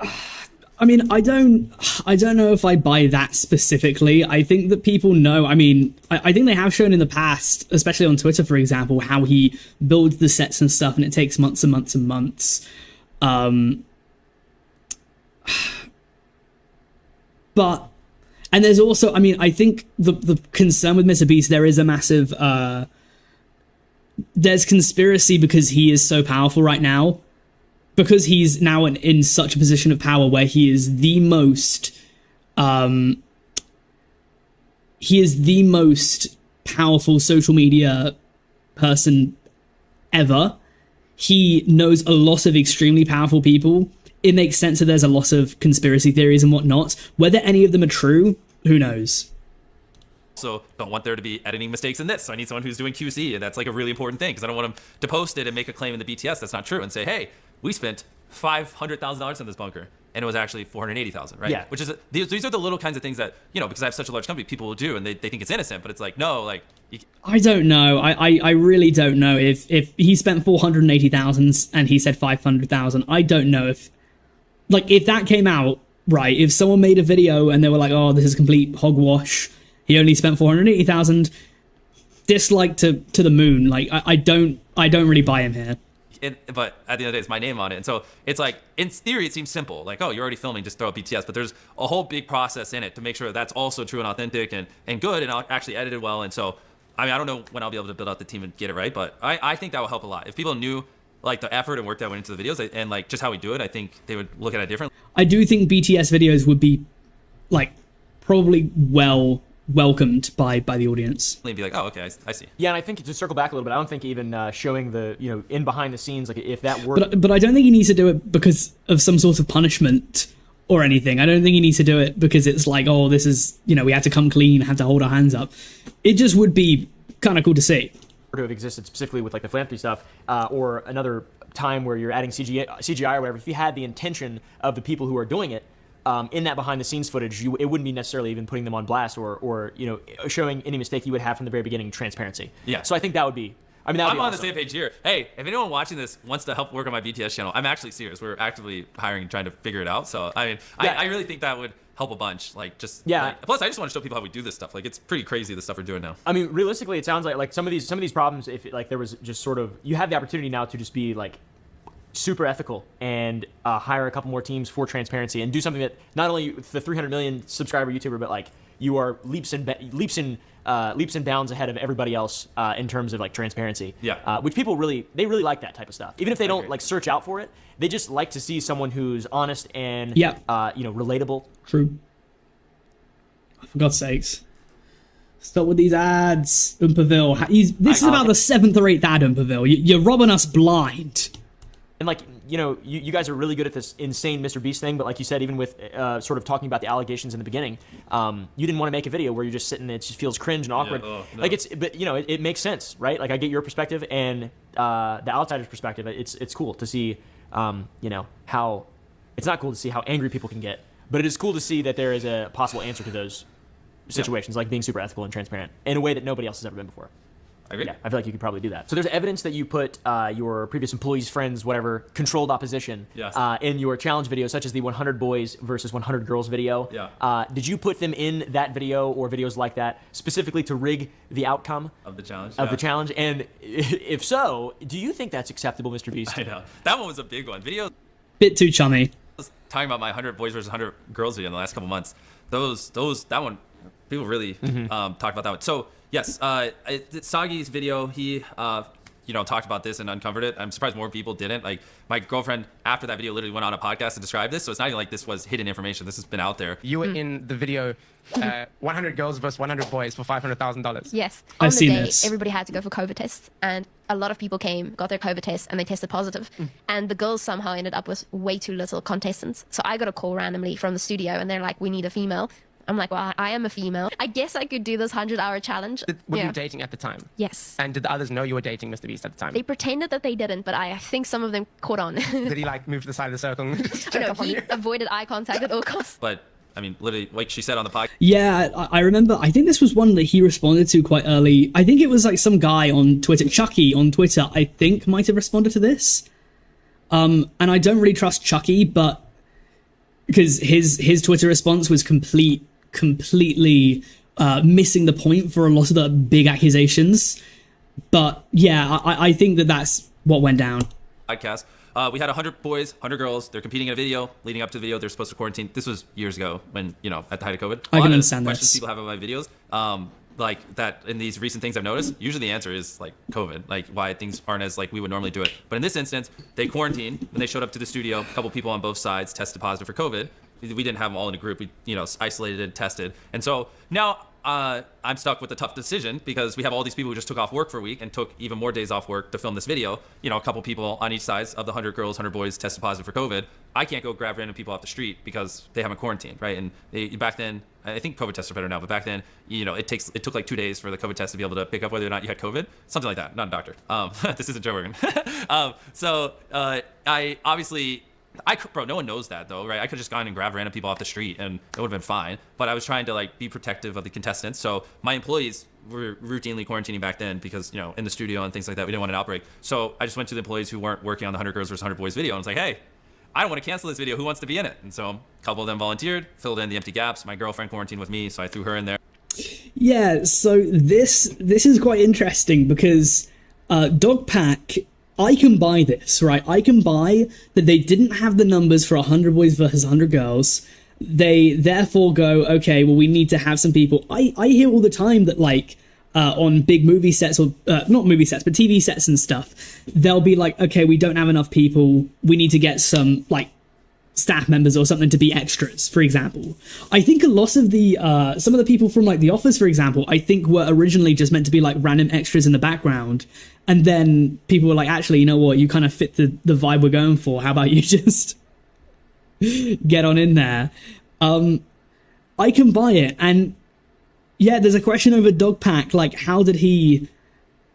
why was he making these allegations? Because this is incorrect. I think it is what MrBeast is saying. I think that he just had to grab employees because, like, this story, to me, it works. So for Dogpack to come out and say this kind of stuff, it questions, you question how valid his his intentions are. There. And then we got the numbers up. I was good. Like, good. The video's on. And yeah, they were competing for money like everyone else. Transparency. I'll look at the camera. No, they were not there to rig it. I did not tell them what to get out. I did not tell them what to do. They had their own free will. And yeah, I really didn't think too much of it. And I buy this. Here we are a couple years later, and that's turning into proof that I put employees in videos to rig them and script them, and they're just filling in for some people who got COVID. Yeah, I think it's I'm interested to hear about the recent one he did, though, when he did, like, the survival one, because I didn't see it, but apparently, like, that one there was some jiggery pokery in that. Not too sure if that's true, but that's the allegations I've heard. It's another situation in which it's like, sure, there's evidence or whatever of both or whatever. It's like a trust me bro versus a trust me bro. But this one's not even a trust me bro. Like, I mean, my girlfriend literally years ago said on a podcast all of this, so it's not even like I'm retroactively making this up. I mean, right. I could probably go pull up COVID tests and show you. I mean, just especially, if this is true, if the podcast was published before Dogpack's video, would help tremendously for his case. Just in terms of, like, the interpretation of what people have for that specific event, like, when someone like you or someone with this big thing, people just see who they don't care. They see, oh, he's using his friends. Like, obviously it's fucking rigged, but they're not gonna look into it. It's just optically, like, there's so many things that it's really easy. Like, there's like such a crazy slippery slope for a lot of this stuff. And it's like, the thing is, I mean, I could have been like, oh, people got COVID and canceled it. And then we'd be sitting here talking about how I had these people quarantined for 7 days and then I just rug pulled them. You know what I mean? And so, like, it's a little bit of damned if you don't. Like, either way, I'd be sitting here talking to you about it. So I just tried to take the most ethical, moral stance and, prioritize health. Yeah, this is also true. What Token Boy is saying. Dogpack definitely had, like, some skin in the game, right? He was a MrBeast employee, then he wasn't. He seemed to really like MrBeast, and then after, like, learning what happened inside the company, he started to hate it. But the question about, like, whether MrBeast has studied and employed child manipulation tactics, the illegal lotteries, are they going to talk about the illegal lotteries? Stuff like this, I do hope they bring up. Health. Because if they don't, again, doesn't look good. This is his chance to explain it. If he doesn't explain the illegal lotteries or the fact that, according to Dogpack, and I do believe that he's done this, studied child manipulation tactics to try and figure out to probe them to engage and get the videos bigger and bigger. And yeah, I mean, that's fair. Yeah, I agree. Well, hopefully now that people hear the truth, they agree as well. But yeah, I mean, it's been brutal hearing that misinformation be spread. Mm-hmm. Yeah, I can't imagine that, to be honest. I mean, there's a lot of people who really do not like you at all. Yeah. Too chummy. How does it feel in real life? Do you feel it in real life at all, or is it just internet? No, it's just the internet. We talked a little bit before this. I mean, also, it's late at night. I just flew here to do this. This is a very impromptu thing. Yeah. But for like the 10 minutes we were talking before we started these are some easy it questions. like Can we get, no one turn the screw a little bit? It's like I meet hundreds of people, and they're all just like, yo, what's up, MrBeast? They never bring it up. Yeah. And then you would open up Reddit. I mean, it doesn't help that they're censoring positive posts, but and you would think, well, actually, now that I'm saying it out loud, that does make sense. You would think everyone hates me because anyone who does it, their post gets deleted. So actually, that makes perfect sense.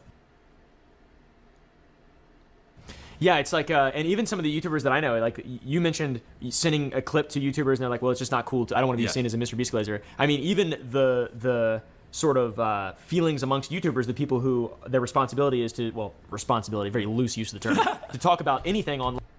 I should also mention that, like, I'm against this in all. I'm not just for MrBeast and stuff, but for any big company that's doing it.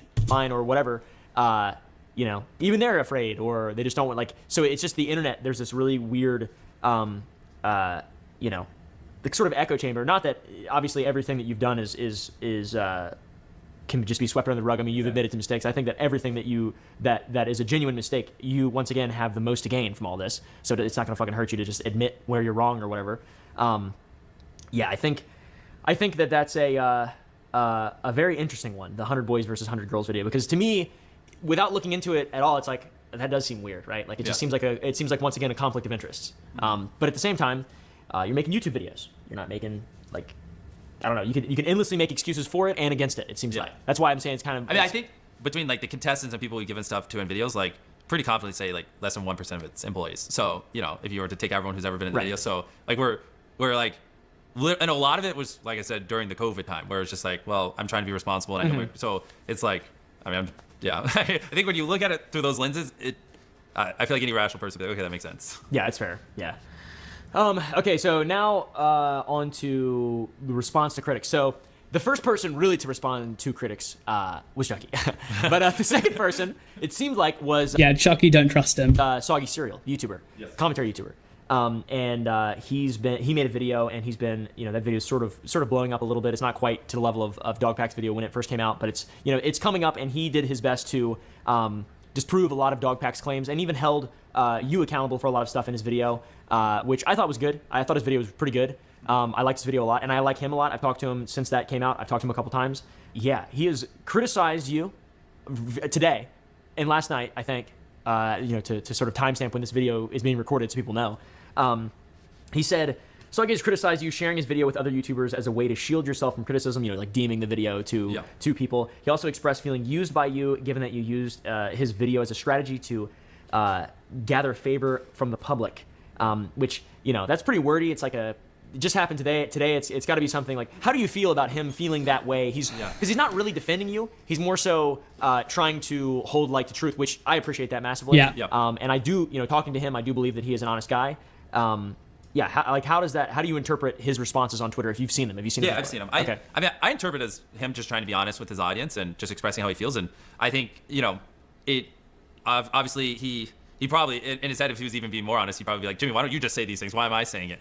And I think, obviously, now that I'm here and doing this, that will alleviate it. But I could see how it feels. Like, obviously, I saw that video and it, disproved. I mean, there are some things in there I don't agree with, and he does go pretty hard on me, so which people seem to forget. But there are a lot of things in there that he disproved, and yeah, I mean, I got excited and shot it over to a bunch of creators who covered the false information, and was just like, look, I could see how that looks like I'm hiding behind it. Luckily, I'm here talking to you, so I don't think that'll be a problem anymore. But obviously, he's not, when he tweeted that, he doesn't know we were doing this, doesn't know this is coming out. I mean, he might now. You talk to him, but yeah, so like I don't blame him. You know what I mean? It's a reasonable thing. Like I think if I were to read a little between the lines, he's just saying like, I don't want to be a shield. Jimmy, say something. You know what I mean? Like actually go address things and like because I don't know. I mean, I don't know Soggy or anything. He liked the tweet that I posted, which was basically he posted that he didn't like that MrBeast has been tweeting, DMing this to other people, saying like, hey, look, this proves my innocence. And I said like, if you give some people an inch, they'll take a mile. Because I don't really agree with that either. I don't think it's really for MrBeast to share around to go, hey, look, this is on me. Especially if, I think Soggy is a little bit more upset with MrBeast than he's letting on in this interview. Let me just say that. I don't know him personally. I don't know if he'll come out and say anything about this specifically. I know that Raymundo has spoken to him once or twice. But yeah, I don't know. For me personally, it seems like Soggy Cereal is more annoyed than MrBeast claims here. He's really not defending you. He's just disproving Dogpack. Like that. Exactly. That's the primary kind of driver. Although I do like that Soggy takes a very kind of. It doesn't really seem like he's in many people's pockets. I don't think. I think that Soggy is someone that you could probably rely on in these in this, but. Who knows? Or that's how I interpreted his video. I was like, oh, this is pretty balanced. I like him. He's a cool dude. So he didn't go with the grain and disproved a lot of things. But yeah, also when Jody, if you're here for the interview, just watch the interview. kind of hard on me too. So, but yeah. He's not a big fan of Lunchley. He's not. That's one thing for sure. He does not like Lunchley. By commenting on his video, you left a comment on Soggy's video after it was posted. You said, "This is finally a video that doesn't spread baseless slander about me." Yeah, I mean, Lol. obviously that was a stupid comment. Yes. Yeah. Yeah. Yeah, Glad you How do agree. you think that looks? I mean, Yeah. Dumb. Like, Yeah. Agreed. okay. Especially the LOL. That just yeah. Yeah. Next sad, yeah. question. Dumb. Yeah. The answer. Dumb. Yes. Okay. That's fair. Yeah, I guess so. So yeah, it's like it kind of gives weight to you sort of taking the situation lightly. Like if anybody should be taking the situation lightly, it should be like me or Soggy or people like people who Yep. aren't actively involved in the situation. How would you put that worry, that concern at ease for someone who's like willing to give you the benefit of the doubt, which Yeah. I think is super important. And you say something like that, and then it seems like you were taking the situation in general lightly. Yeah. No, I mean that's a good question. I mean honestly, there's just a lot of disinformation that was correct in that video. And I just wrote that comment and then right afterwards sent it to a couple YouTubers, which because just like finally this this thing is here. But I agree. Like dumb comment. Legal and ethical issues. I feel like this is probably going to be a little bit more sort of. We're going to need some facts on screen to back up like whatever's being said here, just to because like there's only so much you can say. Yeah. So, and Soggy did a good job of sort of disproving a lot of these claims just in general, or giving weight to ones that deserve to have weight given to them. Yeah. So watch his video. Obviously, he did a lot of work on this stuff. So Dawson claimed that you ran multiple illegal lotteries, and in. Ooh, actually, okay, I do want to get to this, but I want to fill up my water first. So I'm going to get some more water. I'll be back in like 2 minutes, and then we can get onto this illegal lotteries.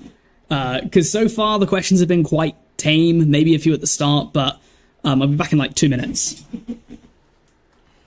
I want to see the screw turn a little bit more.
Okay, here we go. How have I got more people in the chat now than when I left? Soggy's video, he sort of, I think, disproved 2, Yes. and then 1 he still believes was an illegal lottery. Yes.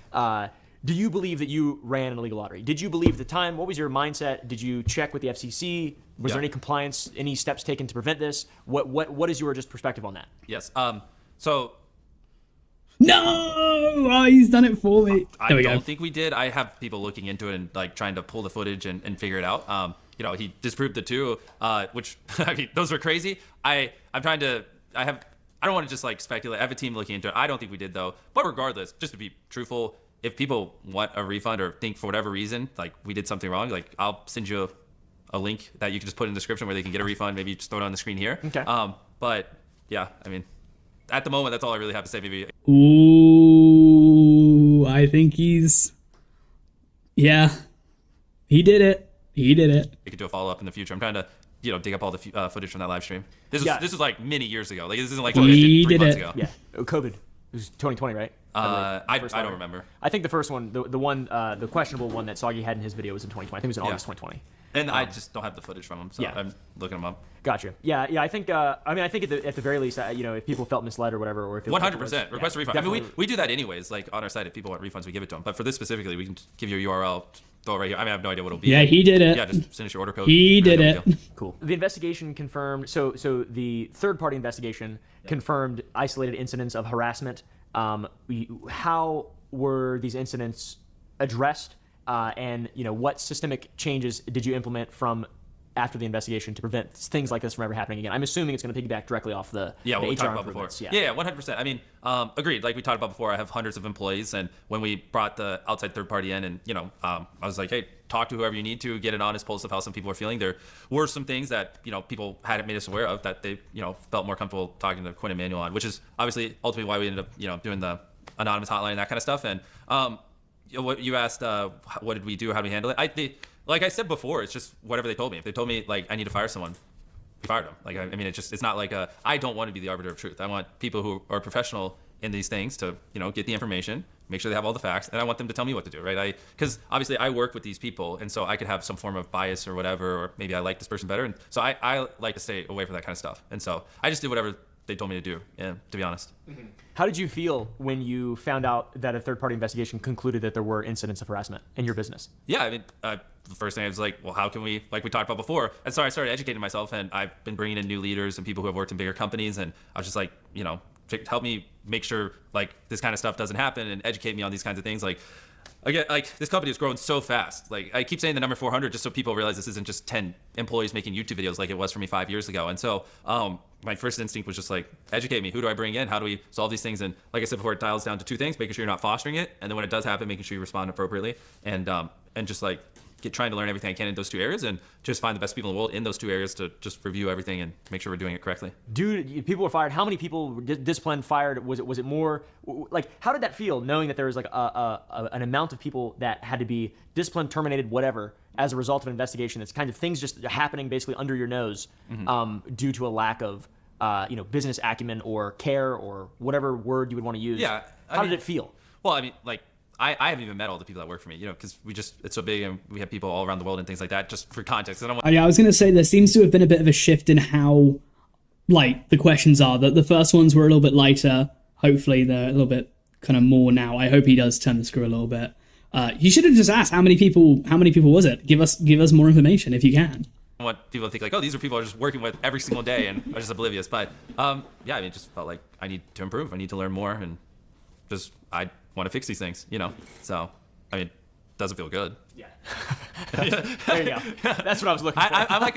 I'm a problem solver. When there's problems, like my default reaction, like instinct, is how do we solve it? And that's what we've been obsessing over, and I feel like we've made a lot of progress, to be honest. Mm-hmm. Cool. Are you going to sue Dogpack? Well, there's tons of examples of him intentionally manipulating things to not be true and posting it online.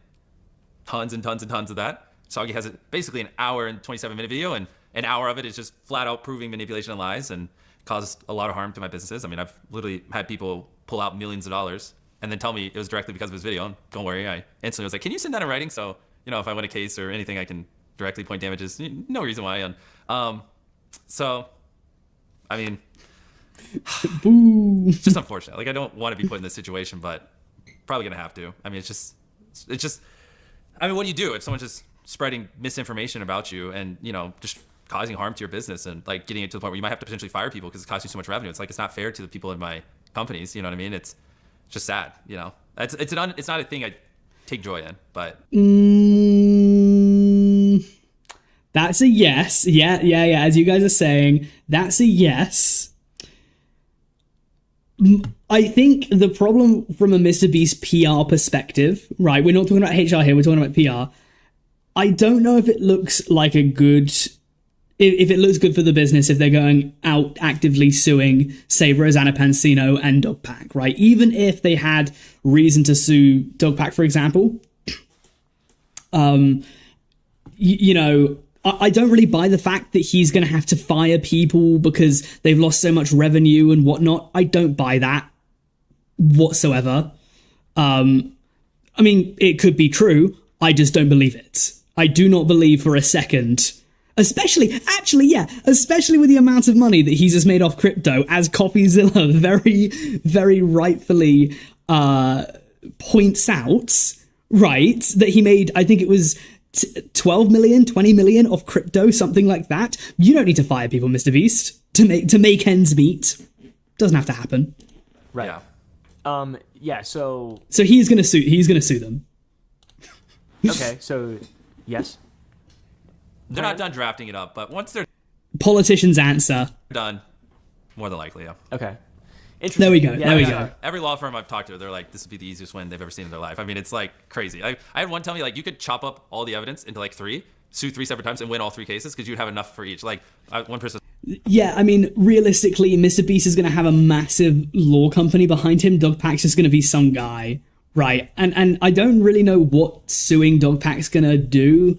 Obviously, I know it might, like, get, you know, he might be in the legal right to do so or whatever, but, like, Dogpack was a MrBeast employee. He probably has about, like, he didn't monetize his videos or anything. He's probably got a nickel to his name.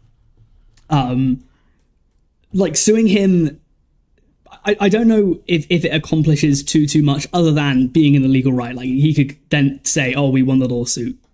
Just talked to, he's won like 67 out of his last 70 cases, and he's like, this would be literally the easiest case I've ever done. Like, it's because there's just so much blatant. Right, Gabriel, what you're saying about his personal wealth and stuff, MrBeast, I believe his, like, a lot of the time he just says that his personal wealth is, like, intrinsic to the company, right? So he puts his money back into the company. Every money all the money he makes and stuff, he puts it back into the company. His entire persona is that he doesn't want to live like a rich kind of multi-millionaire billionaire and stuff, because he is putting every single dime, every single penny into his videos and into his company and whatnot. So one of these two things these things can't coexist, right? If he has 20 million out of crypto and he also puts all the money back into his, like, channel, therefore you've got to assume that his crypto money goes back into the channel and he doesn't just live this crazy lavish lush life, which I think has been that perception of MrBeast has been destroyed. I think people know now that he does live a lot more of a luxurious life than he'll let you know. Misinformation and lies spread, like, I mean, it's crazy. I mean, just go watch Sagi's video. Go look at his Twitter where he's redacted multiple ones of it. I mean, yeah. I don't know.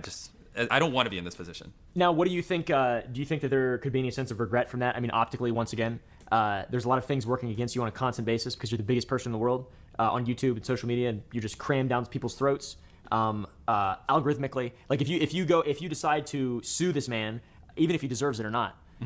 Which is, like, obviously up to you. Well, I just want the slander and disinformation to stop. It would be the bigger reason. But you're saying, when am I worried about how that would affect me PR-wise? Yeah, just like, what do you think? Right now, I'm getting canceled because I'm not suing him, because they're saying, well, Jimmy's not suing him, therefore there was truth. There's Jimmy would be suing him. So at this point, I'm so big, it's kind of, most scenarios are like, either way, like, there's a vast negative for me. People are like, well, he's not going to sue because he's worried about discovery.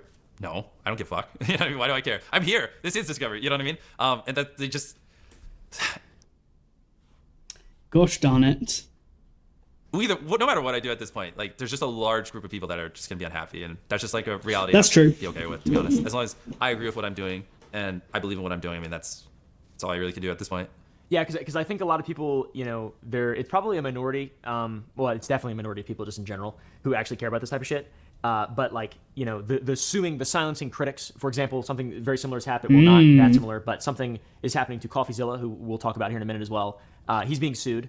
And that just, to someone like me, I care about, like, rationality and understanding and people being big and, 100%. And I would just say, go watch the Sagi video. Yeah. Look at all the blatant manipulation and lies. And this isn't me trying to silence him.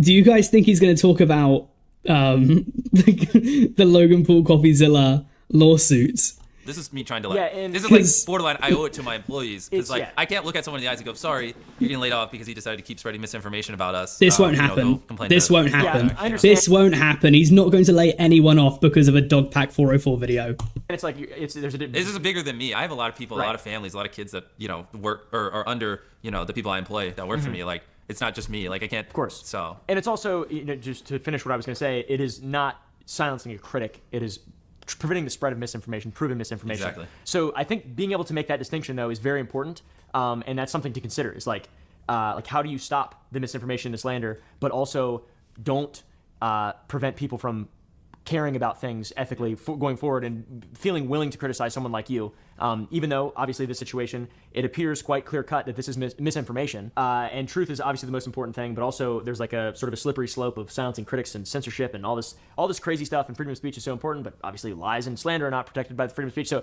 it's just a big giant optical pill to swallow and consider, I feel like. Agreed. And I would be really interested to see your thoughts going forward, in your decisions that you decide to make. I would love to stay in the loop on that because, in the very beginning, I thought Soggy had good intentions. Or Dog Pack, Yeah. exactly. Yeah, this is also a good point that someone in the chat's brought up. He brings up CoffeeZilla. He's not brought up that MrBeast's business partner is the one suing CoffeeZilla.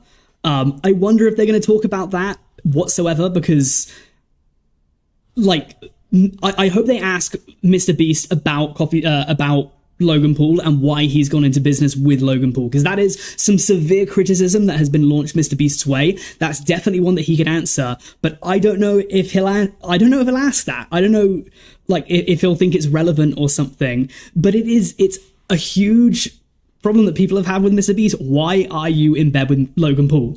A known scammer. He does have good intentions, in my opinion. A known awful guy. Obviously, he's turned this into sort of his thing. Good intentions, even though even the very first video literally was 90% lies. It seemed. You got manipulated. Yeah, but of course. Yeah, of course. Yeah. that doesn't make it good intentions. Yeah. I'm just saying it seemed, and a lot of people also believe that. Was it good intentions when he photoshopped a fake live stream and falsely accused me of not saying something I did say and falsely accused something? It was good intentions when he put a king size Feastables bar beside a regular size Hershey's bar and didn't disclose that and lied about us having more sugar than them. I could sit here and do this for the next 30 minutes. I think that's just a misconception that everyone has. It's like there's never good intentions. Yeah, of course. But I'm just. I watched that video and I was like, this is just lies, and everyone's like, oh my god. I was like, whoa.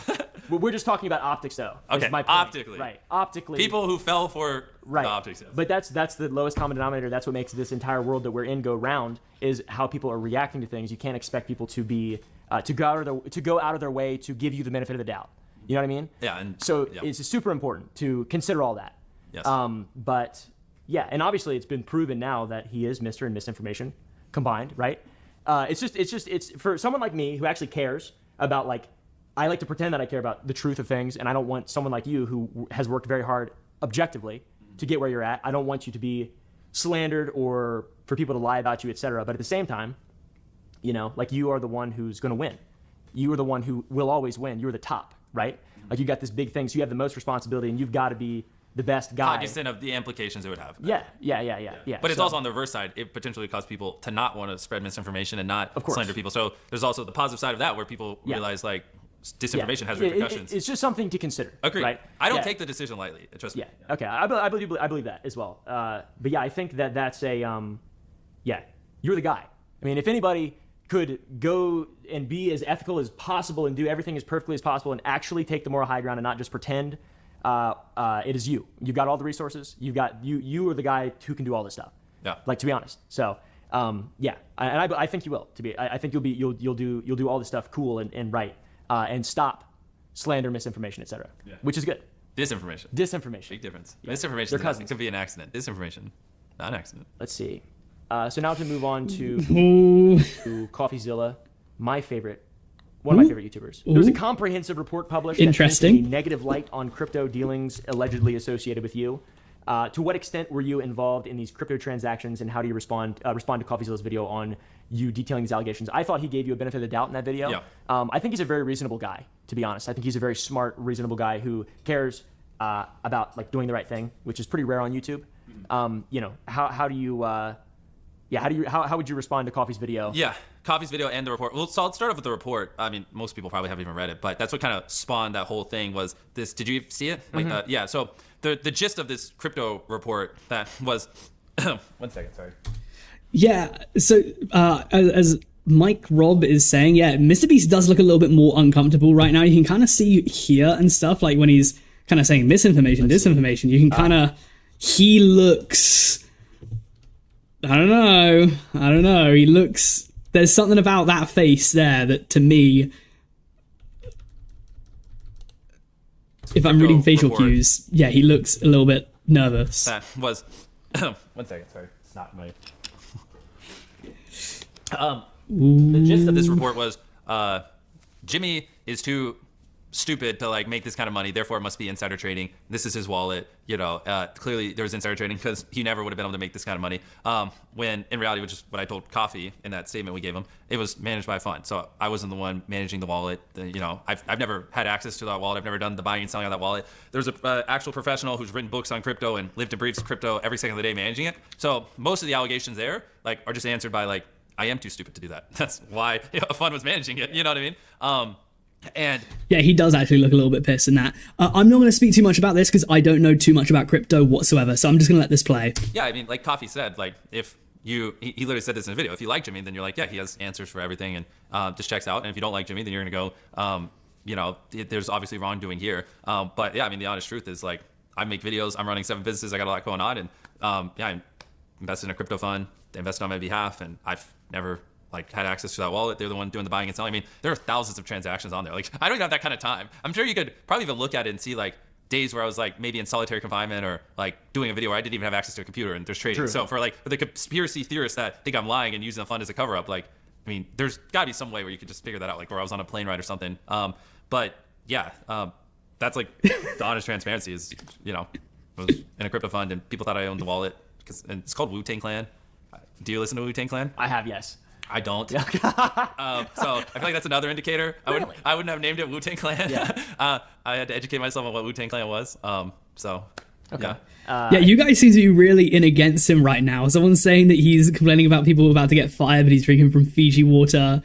I think realistically, the problem that a lot of people had was that it was the pump and dump thing, was that he was saying, oh, this is going to go to the moon, and then people would invest in it, and then he would just, like, sell, basically. So I think that's I feel like someone, especially in this crypto thing, I don't know how much Oompa knows about crypto. I feel like there is a screw or two to turn here.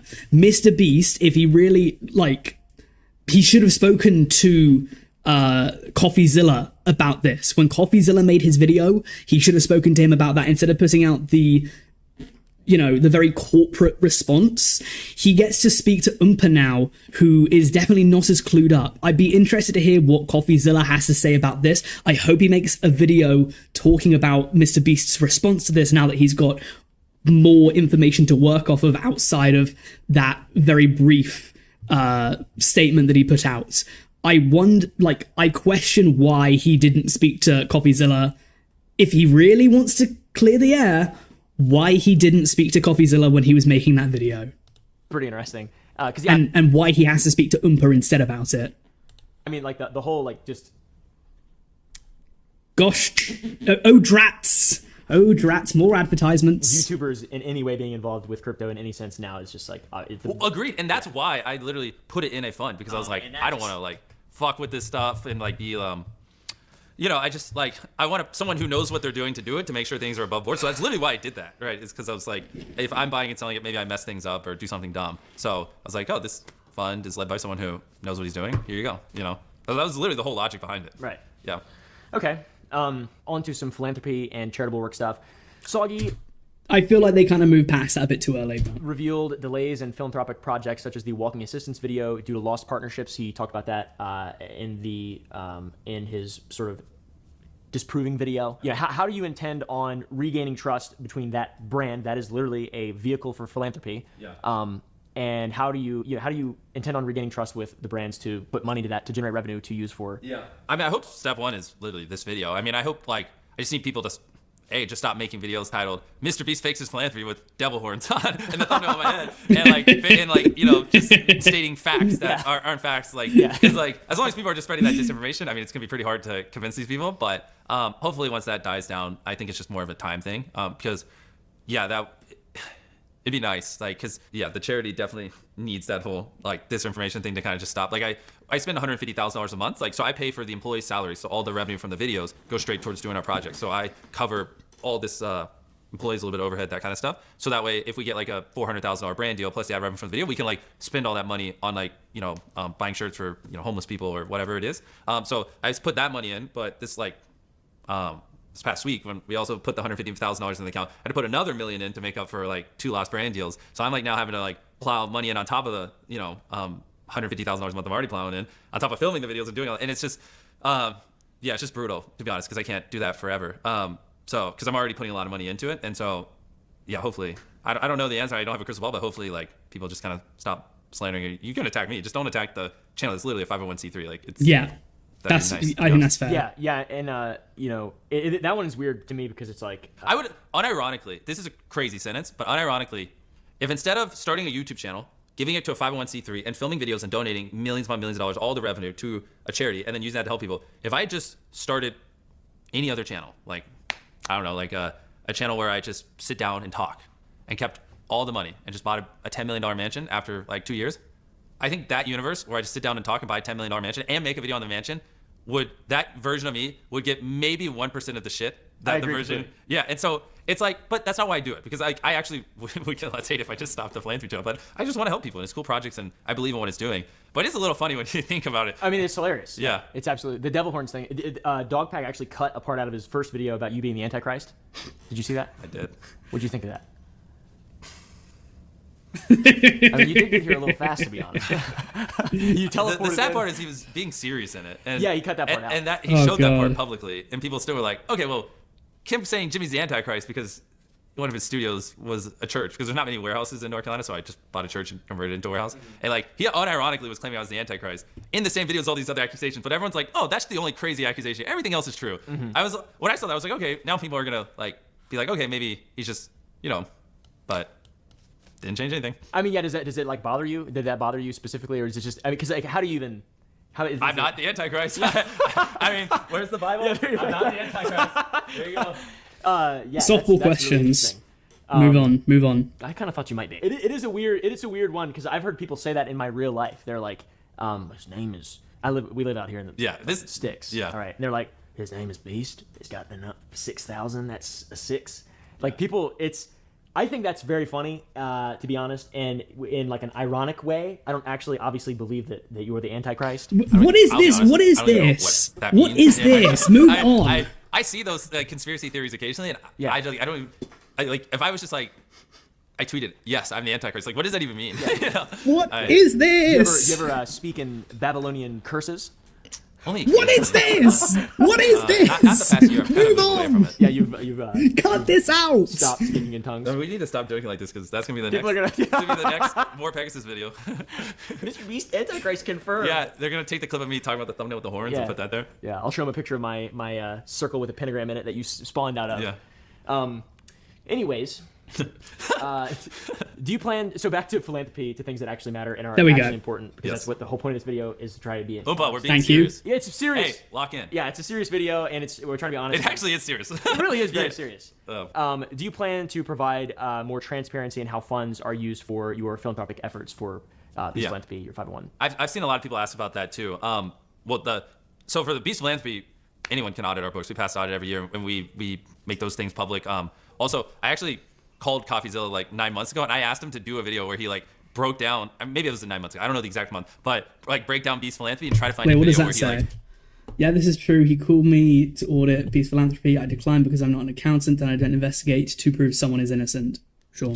Broke down. Maybe it was 9 months ago. I don't know the exact month, but like break down Beast Philanthropy and try to find anything fraudulent in there, because we're super anal about everything. Actually, yeah, that is a good point. Like, so MrBeast sent that over to, like, his books over to CoffeeZilla to confirm, I guess, and make a video about how everything's above board. Kind of like, not a crime, but kind of weird.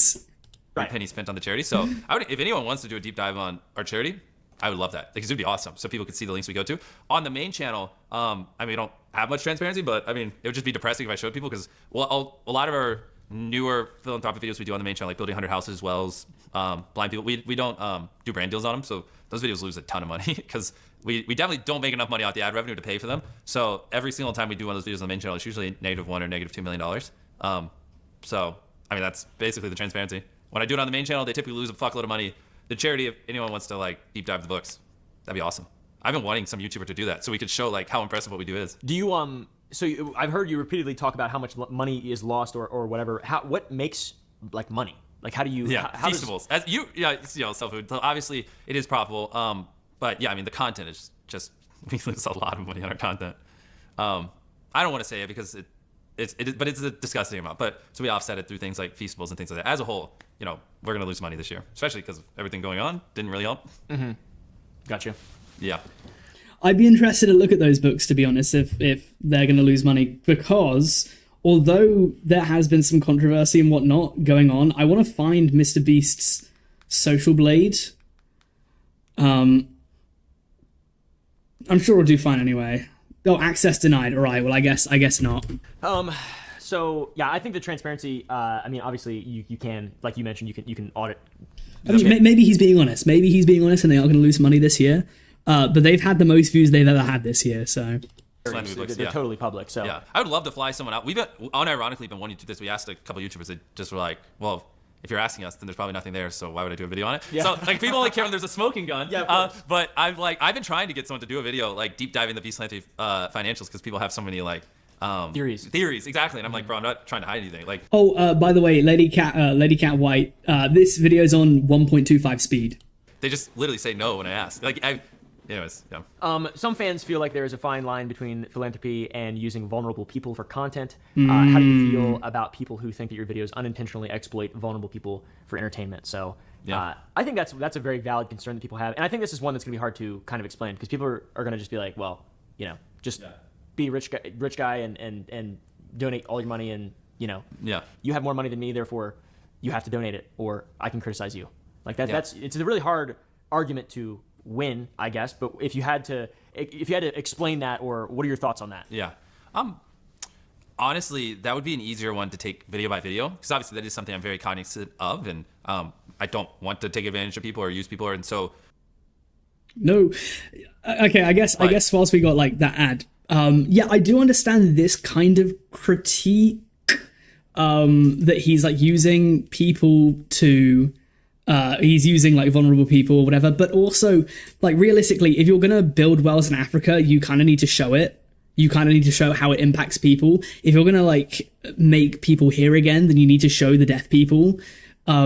So I can understand there's definitely some valid criticism if he's, I forget what it's called, but kind of very like there's a fine line between exploitation and like storytelling, because he is going to make these people's lives better by making these videos.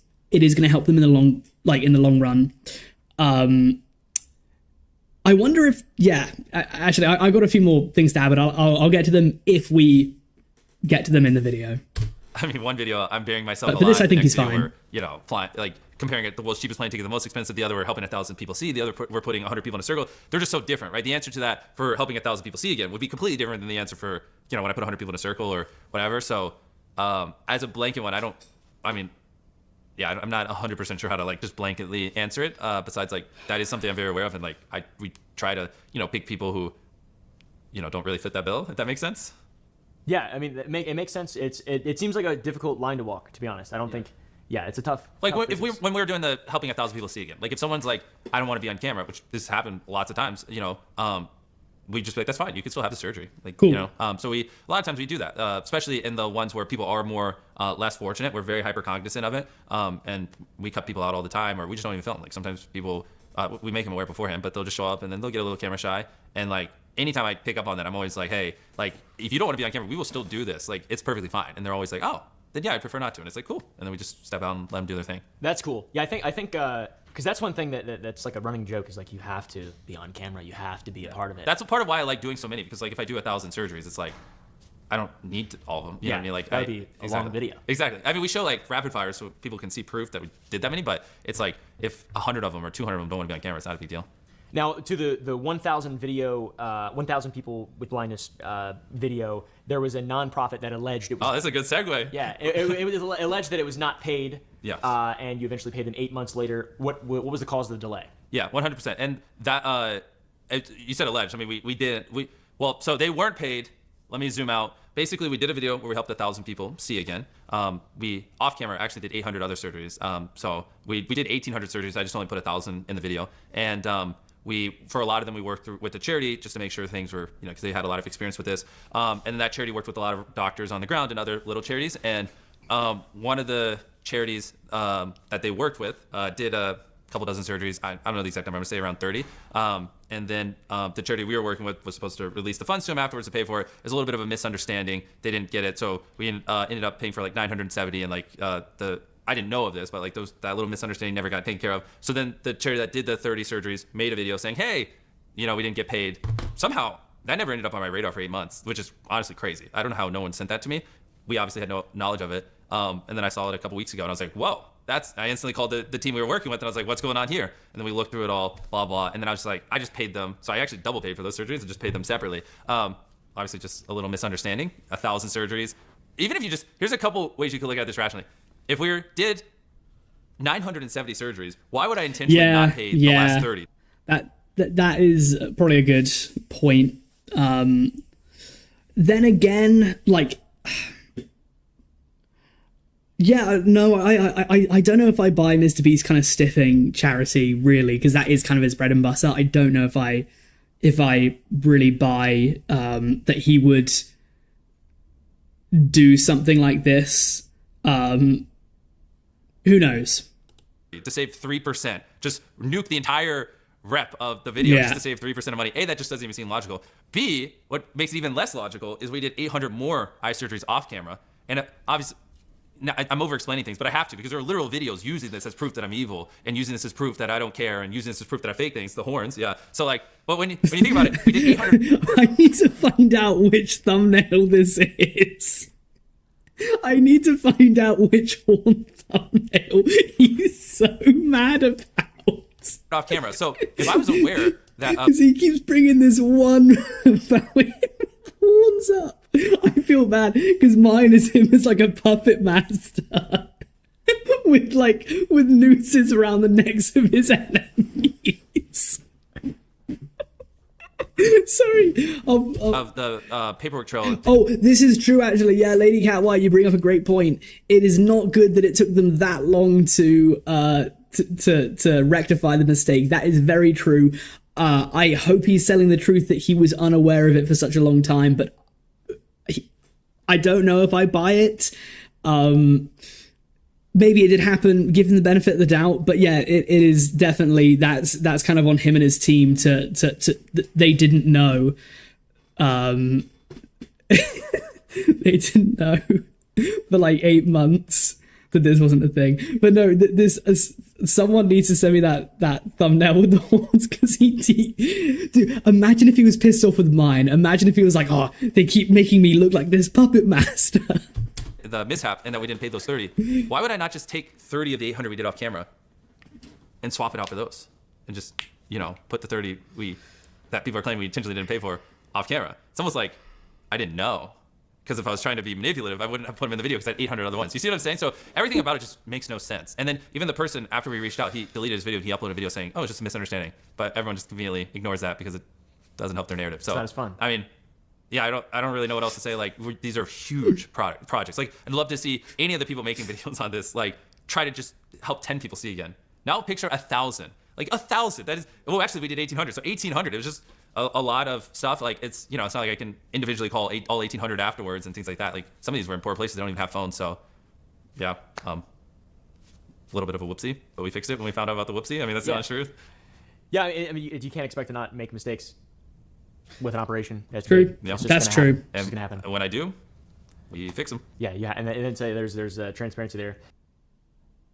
Okay, seriously, Oompaville, you need to sort your shit out. That is probably about the 10th or 11th ad I've had. Sort it out, Oompa. That's definitely a non-issue. I mean, you would think that, but plenty of thumbnails. It took TMC's 3 years to remove the equivalent of 10 hours worth of trash being dumped into the ocean every day. And a lot of people have criticized the campaign as being ineffective and that you should have been doing something else instead of Team C's. Yeah.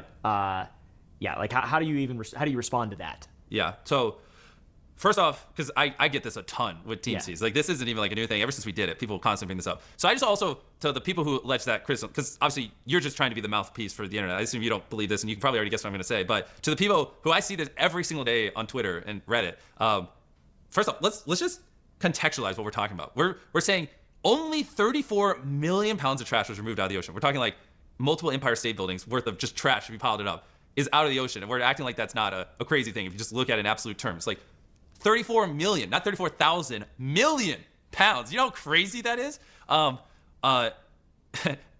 there's a couple things I want to say on this, because I find it funny. It's like when I don't even know where I got this analogy from. When a firefighter, stops a building from burning down, you don't go, well, 100,000 buildings burned down today. You only stop one. What are you doing? Yeah, fuck you. Yeah, exactly. So A, that's I don't even know where that's a good analogy. That just popped in my head. That's good. B, what was I actually going to say? Oh, the whole point, though, of Team C's, which we've said this multiple times publicly, same thing with Mark Rober, was to inspire millions of people around the world to be more conscious of these things and to like just care and be more aware, right? Like over 1,000 creators made videos on Team C's talking about the environment. I was one of them. I made a Team C's video.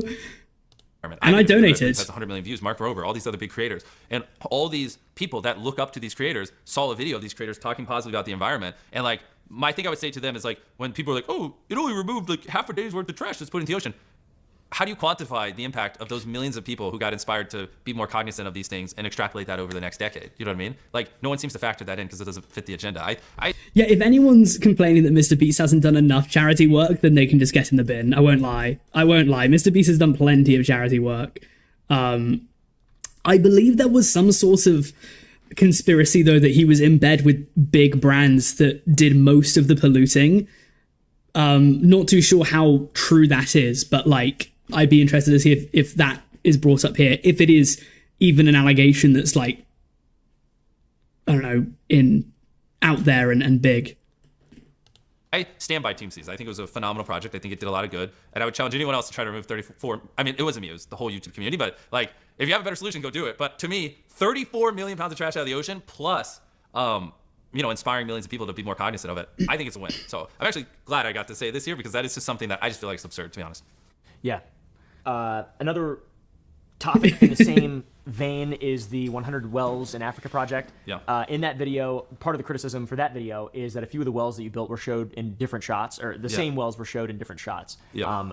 That would imply to some people that you may not have built all 100. Yeah. Did you build 100 wells in Africa? I'm sure he did. Yes. I'm sure he did. So you already know what I'm going to say. I mean, I would loop this in with the same thing as the hospital thing.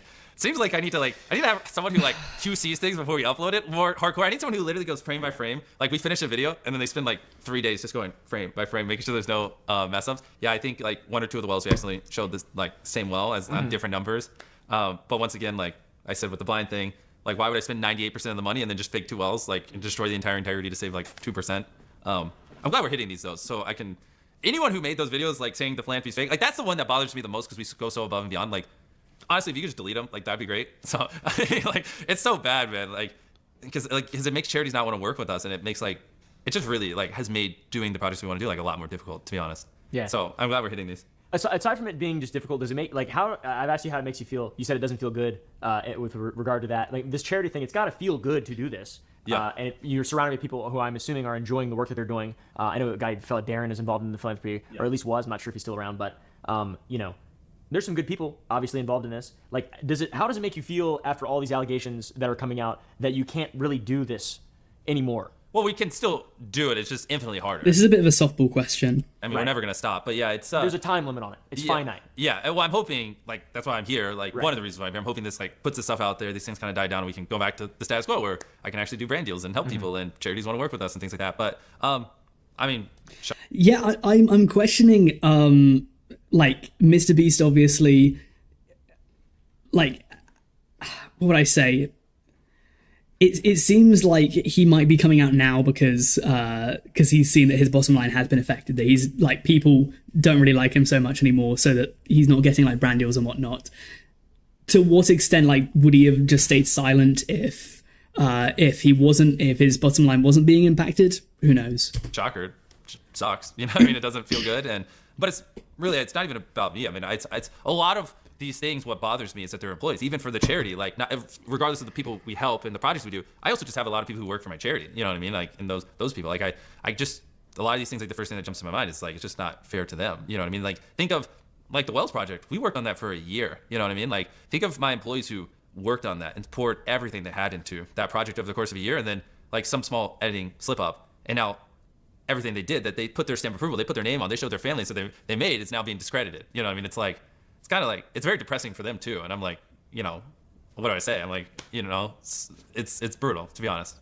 For them, you know, even more than me, because they're like, obviously I have a lot going on, multi-business, and I'm always filming videos, like, but you know, we have certain teams dedicated to certain videos, and like when those videos get like deliberate disinformation, it's like, I can tell like it really impacts the people that worked on them, because it sucks. Like, that was your life, and then people are just like, oh, this small little mistake, it's fake. Yeah, it's brutal. How much charity do you do off camera, if you don't mind me asking? Also, you know, some people say that filming these types of things sort of calls the authenticity or the intention into question. It's if you're true. filming charity, like, It's true. is it real? If the bear shits in the woods, you know, it's one of those old adages.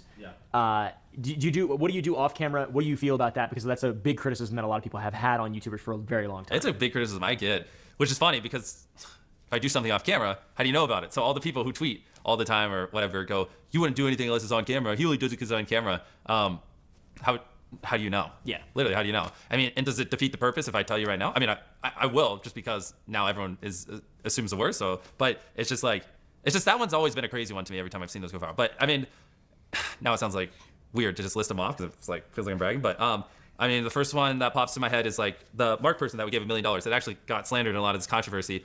I knew that a lot of people who come into that kind of money typically go bankrupt, so I gave him a couple $1,000s a month every month for like 4 or 5 years after that video. Never mentioned it publicly, just to help us transition to his new lifestyle. Right. That was an easy one.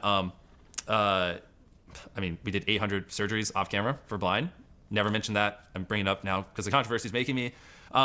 It's funny because like even things like Feastables, we do a lot to ethically source it, and you know, and I spent an entire week in Ghana, you know, early this year, just going like working on the farms for Feastables, on the cocoa farms, and then cutting the cacao and fermenting it, the QC, working alongside the farmers, the entire supply chain to make sure it's ethically sourced. I never posted that anywhere. I don't think I did. I don't remember posting anything. I didn't make a video out of it. I just went there to, you know, inspect our supply chain, do that ethically. I mean, I could go on and on, but it just feels like a little weird to like. I'm going to pause the video there because I have an exclusive for you guys. I have some insight into this, actually. This is the one connection I loosely have to MrBeast. So when it comes to his charity stuff that he's done off screen, from what I've been told as a YouTuber, I could actually confirm that in at least one instance, he did. I was at... I don't know if I'm allowed to say this, but I'm going to say it anyway, just because, like, I don't think the world's going to come down if I say this. I was at VidCon. I spoke to a content creator, myself and this guy. We got quite, we bonded and stuff. We really hit it off at VidCon last year. And he was telling me that a couple of years ago, he had run into an incident on YouTube where he had been, I guess, taken advantage of a little bit. And MrBeast, when he was a lot smaller, found out about this incident and I think sent him over like $1,000. And then this guy was like, hey, no, like, I don't really want your money or whatever. Sent it back, take it back. And then he sent him over another 1,000 just to, I don't know, just because. I do not believe that MrBeast ever posted about this. So make of that as you will. This is what this guy was telling me at VidCon, and if you check the dates of VidCon was back in June. So this is before any of this stuff about MrBeast came out. He did willingly say that, yeah, he had been helped out financially by MrBeast a couple of years ago when certain things didn't go his way. I had to be a bit cryptic because I know the story, but like, it's not really my story to tell, it's his, and I don't think he really likes to be online anymore.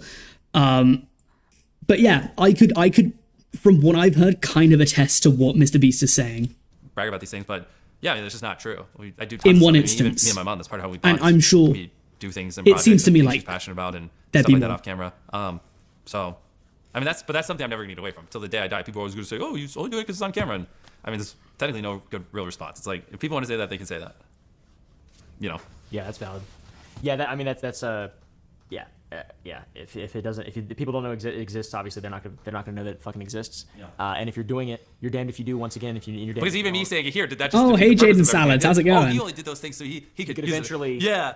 use it as a way to make Of course. himself. I'm sure that like the r/YouTube drama post is gonna say that, and then someone's gonna debunk it, but that reply will be deleted, and then everyone's gonna believe the post, and yeah. Some people allege, the internet alleges, some people allege, Goddamn Tommy. Okay, some people on the internet Oompaville, sort it out. That's probably about the 13th ad I've had. that you use philanthropy as a shield against criticism. Yeah.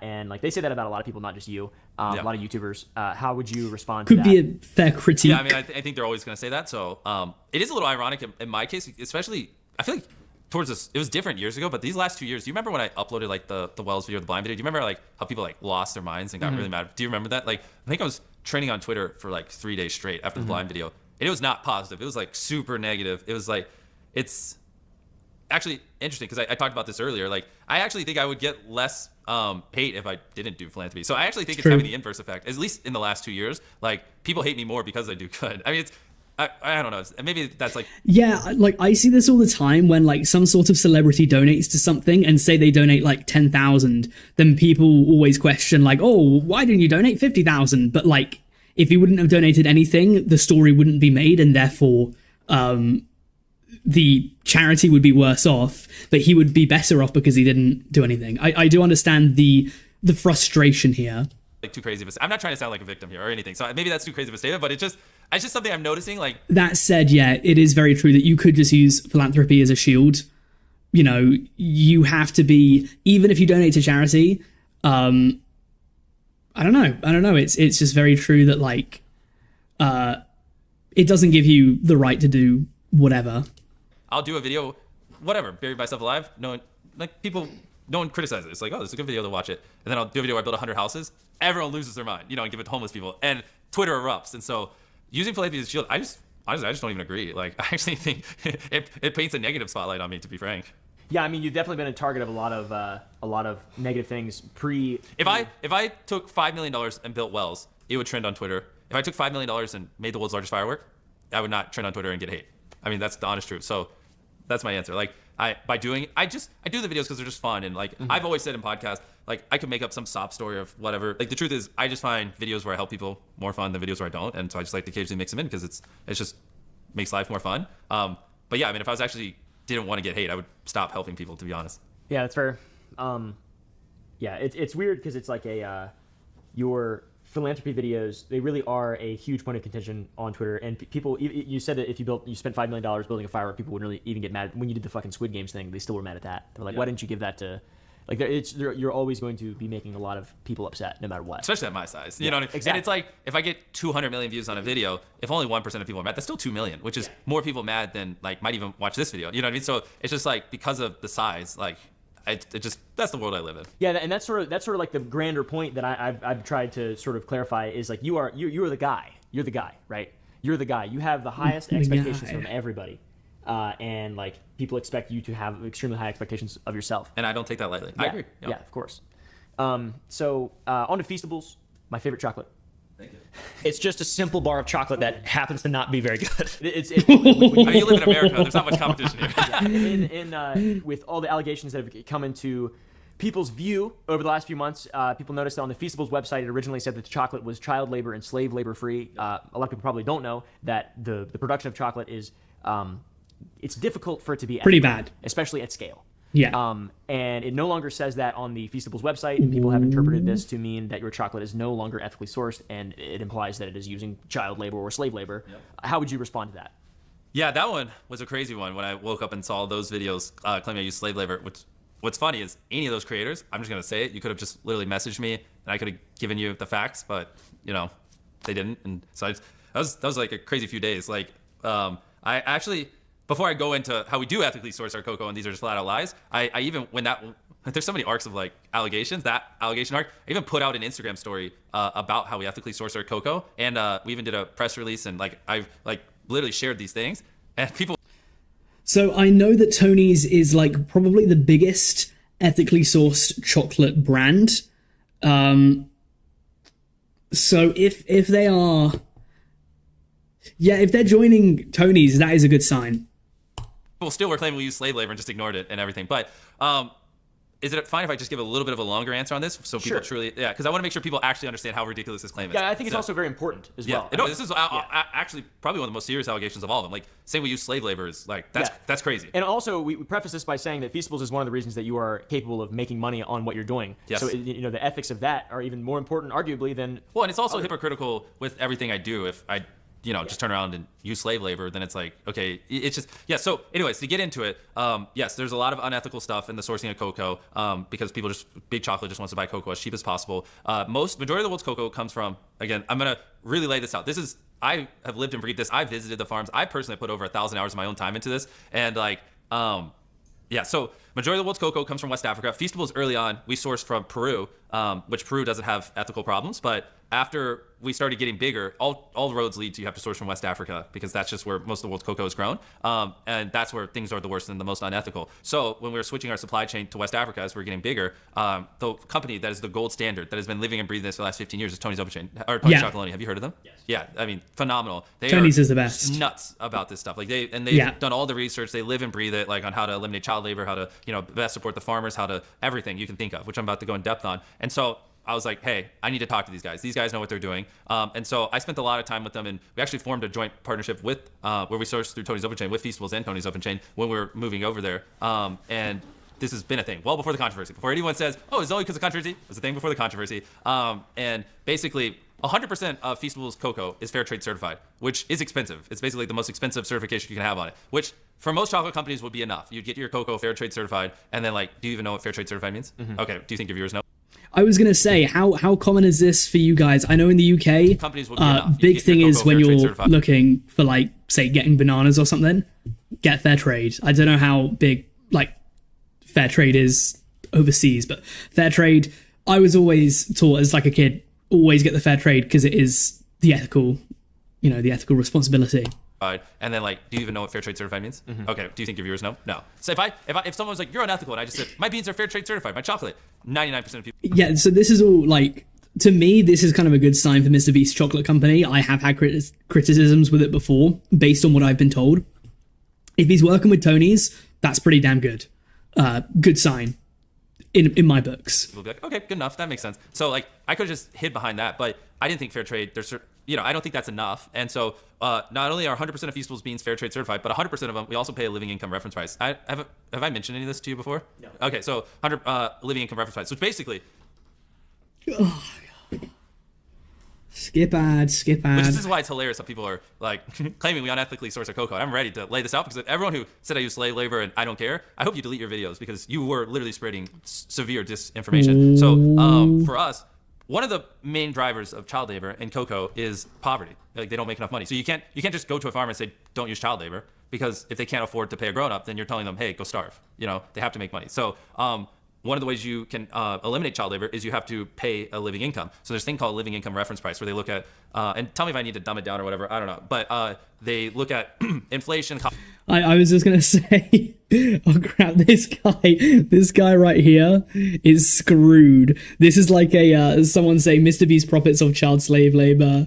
I have looked it up and there does seem to be quite a few videos about it. Cost of bread, basically the cost of living in these areas in West Africa. And they say, hey, if a farmer sells you a metric ton of cocoa, they need to get paid blank to actually be able to live. If you're paying under that, it's just not reasonable for them to live, which then will mean for them to live, they're gonna have to use child labor. So 100% of our beans we pay living income reference price. So if a farmer theoretically sold us a metric ton of cocoa for, I'll make up a number, $800, and the living income reference price is $1,000, we'll go, hey, we actually want to pay you $1,000 for that, a $200 premium on top of it to make sure you make enough money to live off of. And that's what we do for all our beans, which is crazy, you know what I mean? But if we're doing this, we don't want child labor on the farms. And so there's child labor mediation system. There's a lot of stuff. And this is where Tony's has been great to work with. We have people who check in on the farms and, interview the families, interview the kids. If there are cases, remediate it, follow up, make sure the case was remediated. And it's about part of solving child labor is making sure the farmers make more money. So we also have coaches that will work with farms to, on their theoretical hectare, see if there's any way they can educate them so they can get 10% more yield. So for the same farm, they can make 10% more money. Therefore, they're not as in poverty. So it's easier for them to pay, labor that's not children. And even I could go on and on. I mean, you tell me how in depth you want to go, but the gist of it is, Feastables, we are super cognizant of our supply chain, and I've been over there. I've worked on these farms, literally. I mean, I could probably send you a video if you want to throw it up on screen, so it's not just hearsay. But I mean, I didn't film this stuff for this. I just did it because I really wanted to know, and I mean, this is something I was working on. I mean, Yeah, everyone go buy Tony's. sometimes 4 or 5 hours a day for like months straight, like 4 or 5 months, like because I really wanted to make sure we are ethically sourced, and we have the best people in the world working on it. So I mean. Yeah, being associated with Tony Chocolonely as well as that's like they're huge in that world, and there's like some unaccredited sources that claim that they're not slave free, but they're once again unaccredited. Like Tony Chocolonely. No, Tony Chocolonely is super transparent. So you can see every year they drop a transparency report. And in their last transparency report, I'm pretty sure. I mean, you can look up and throw it up on screen. They said there's no evidence or any traces of slave labor found in their supply chain. So that's not a thing. But the thing is, to answer actually the original question, and it's even Sagi showed it in his video, but I'll just restate it for anyone who hasn't seen it. They're big on saying exploitation free instead of slave free, which is why we switched it. And on top of that, we just we have new information there instead of just this blanket thing. We're now, or maybe it's being populated or updated. I don't know if I'm quoting like a demo site that we're about to go live or whatever, but I wanted to like, everything I'm telling you here, I want all that up there. You know what I mean? And which we've been working on, just honestly, just with all this stuff going on. I've had a lot going on, but so I guess Mike Rob Media makes a good point here. It's great that Tony's is doing all of this, but Tony's is known to be more expensive.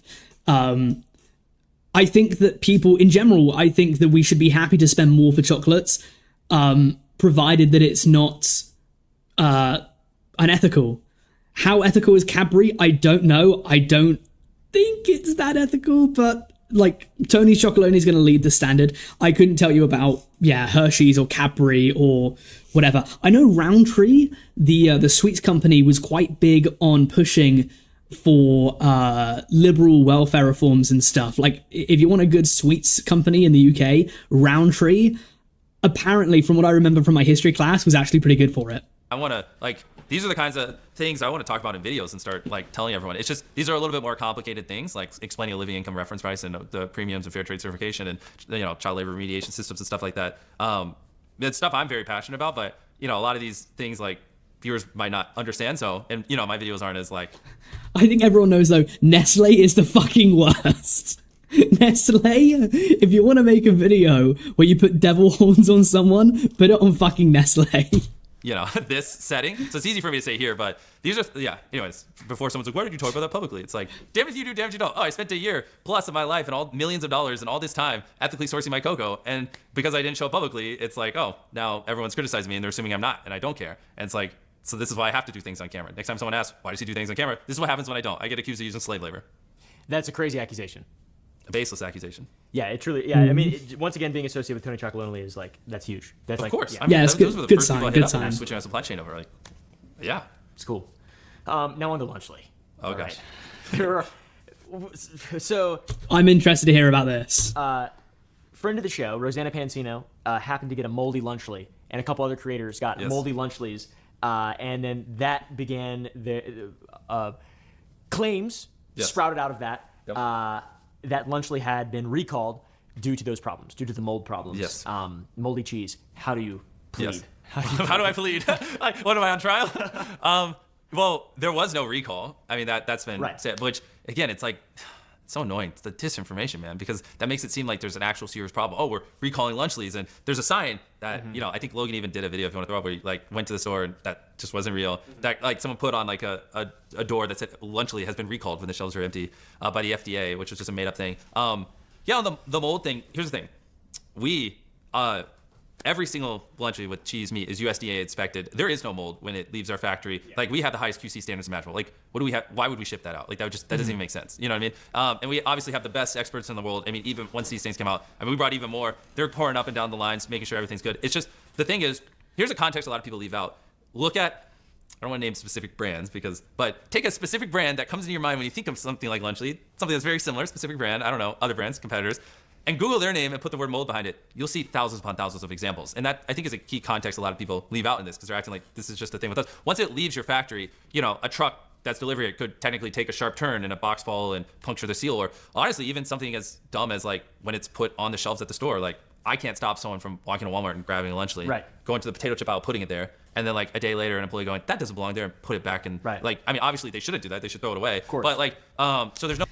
Yeah, I guess everyone that's got severe problems with like the Lunchly mold and whatnot, like it's not exactly MrBeast's fault, but it did seem like it was just immediately quite a severe problem for the lunch snack. Yeah. I think this was more about the seals. I don't think it was like something like someone taking it out and trying to troll and put it somewhere else. I think that's quite an isolated incident. No mold when it leaves our factories, because that's just stupid. Why would we ever let that happen? But It's also after that hypothetical too, but point, you know, there are variables that we just can't control, and that's why every single product in that section, Google today put mold behind it. It just occasionally happens. I mean, but we're talking like, I mean, it's moving over 1 million units a week right now, and it is suspicious that Rosanna Pansino got one. Like, to me, that seems like it's more of a bigger problem, because I don't think that she would go to the lengths to go to Walmart or wherever it was to find a Lunchly and then inspect them to find mold. You can see the unedited clip where she opens it up and it has mold. Like, are we saying this is like a 1 in 1,000 thing, or are we saying this is like 1 in 10,000? Like, how common was this problem? Because, you know, at best it might be a bit, you know, negligent, I guess. There seems to definitely have been some serious problems in how they release this. seeing like maybe a couple examples here and there. So it's like, Yeah. it's really, they would have you convinced. This is It's like, gonna happen. It It probably comes with mold. Yeah, exactly. When you're talking about very rare. and Yeah, it's like, see, streamer BTMC got moldy cheese live. Yeah, it happened quite a lot. A lot of people just got moldy cheese quite instantly. I bet you if you trace most of those cases, it'd be things like, oh, someone just like, I mean, it could even be like someone's refrigerator cut out, or they like, when they put it in their car, they like threw it in their car, and then like, you know what I mean? Like, they're just, I can't control these things, you know what I mean? Another ad.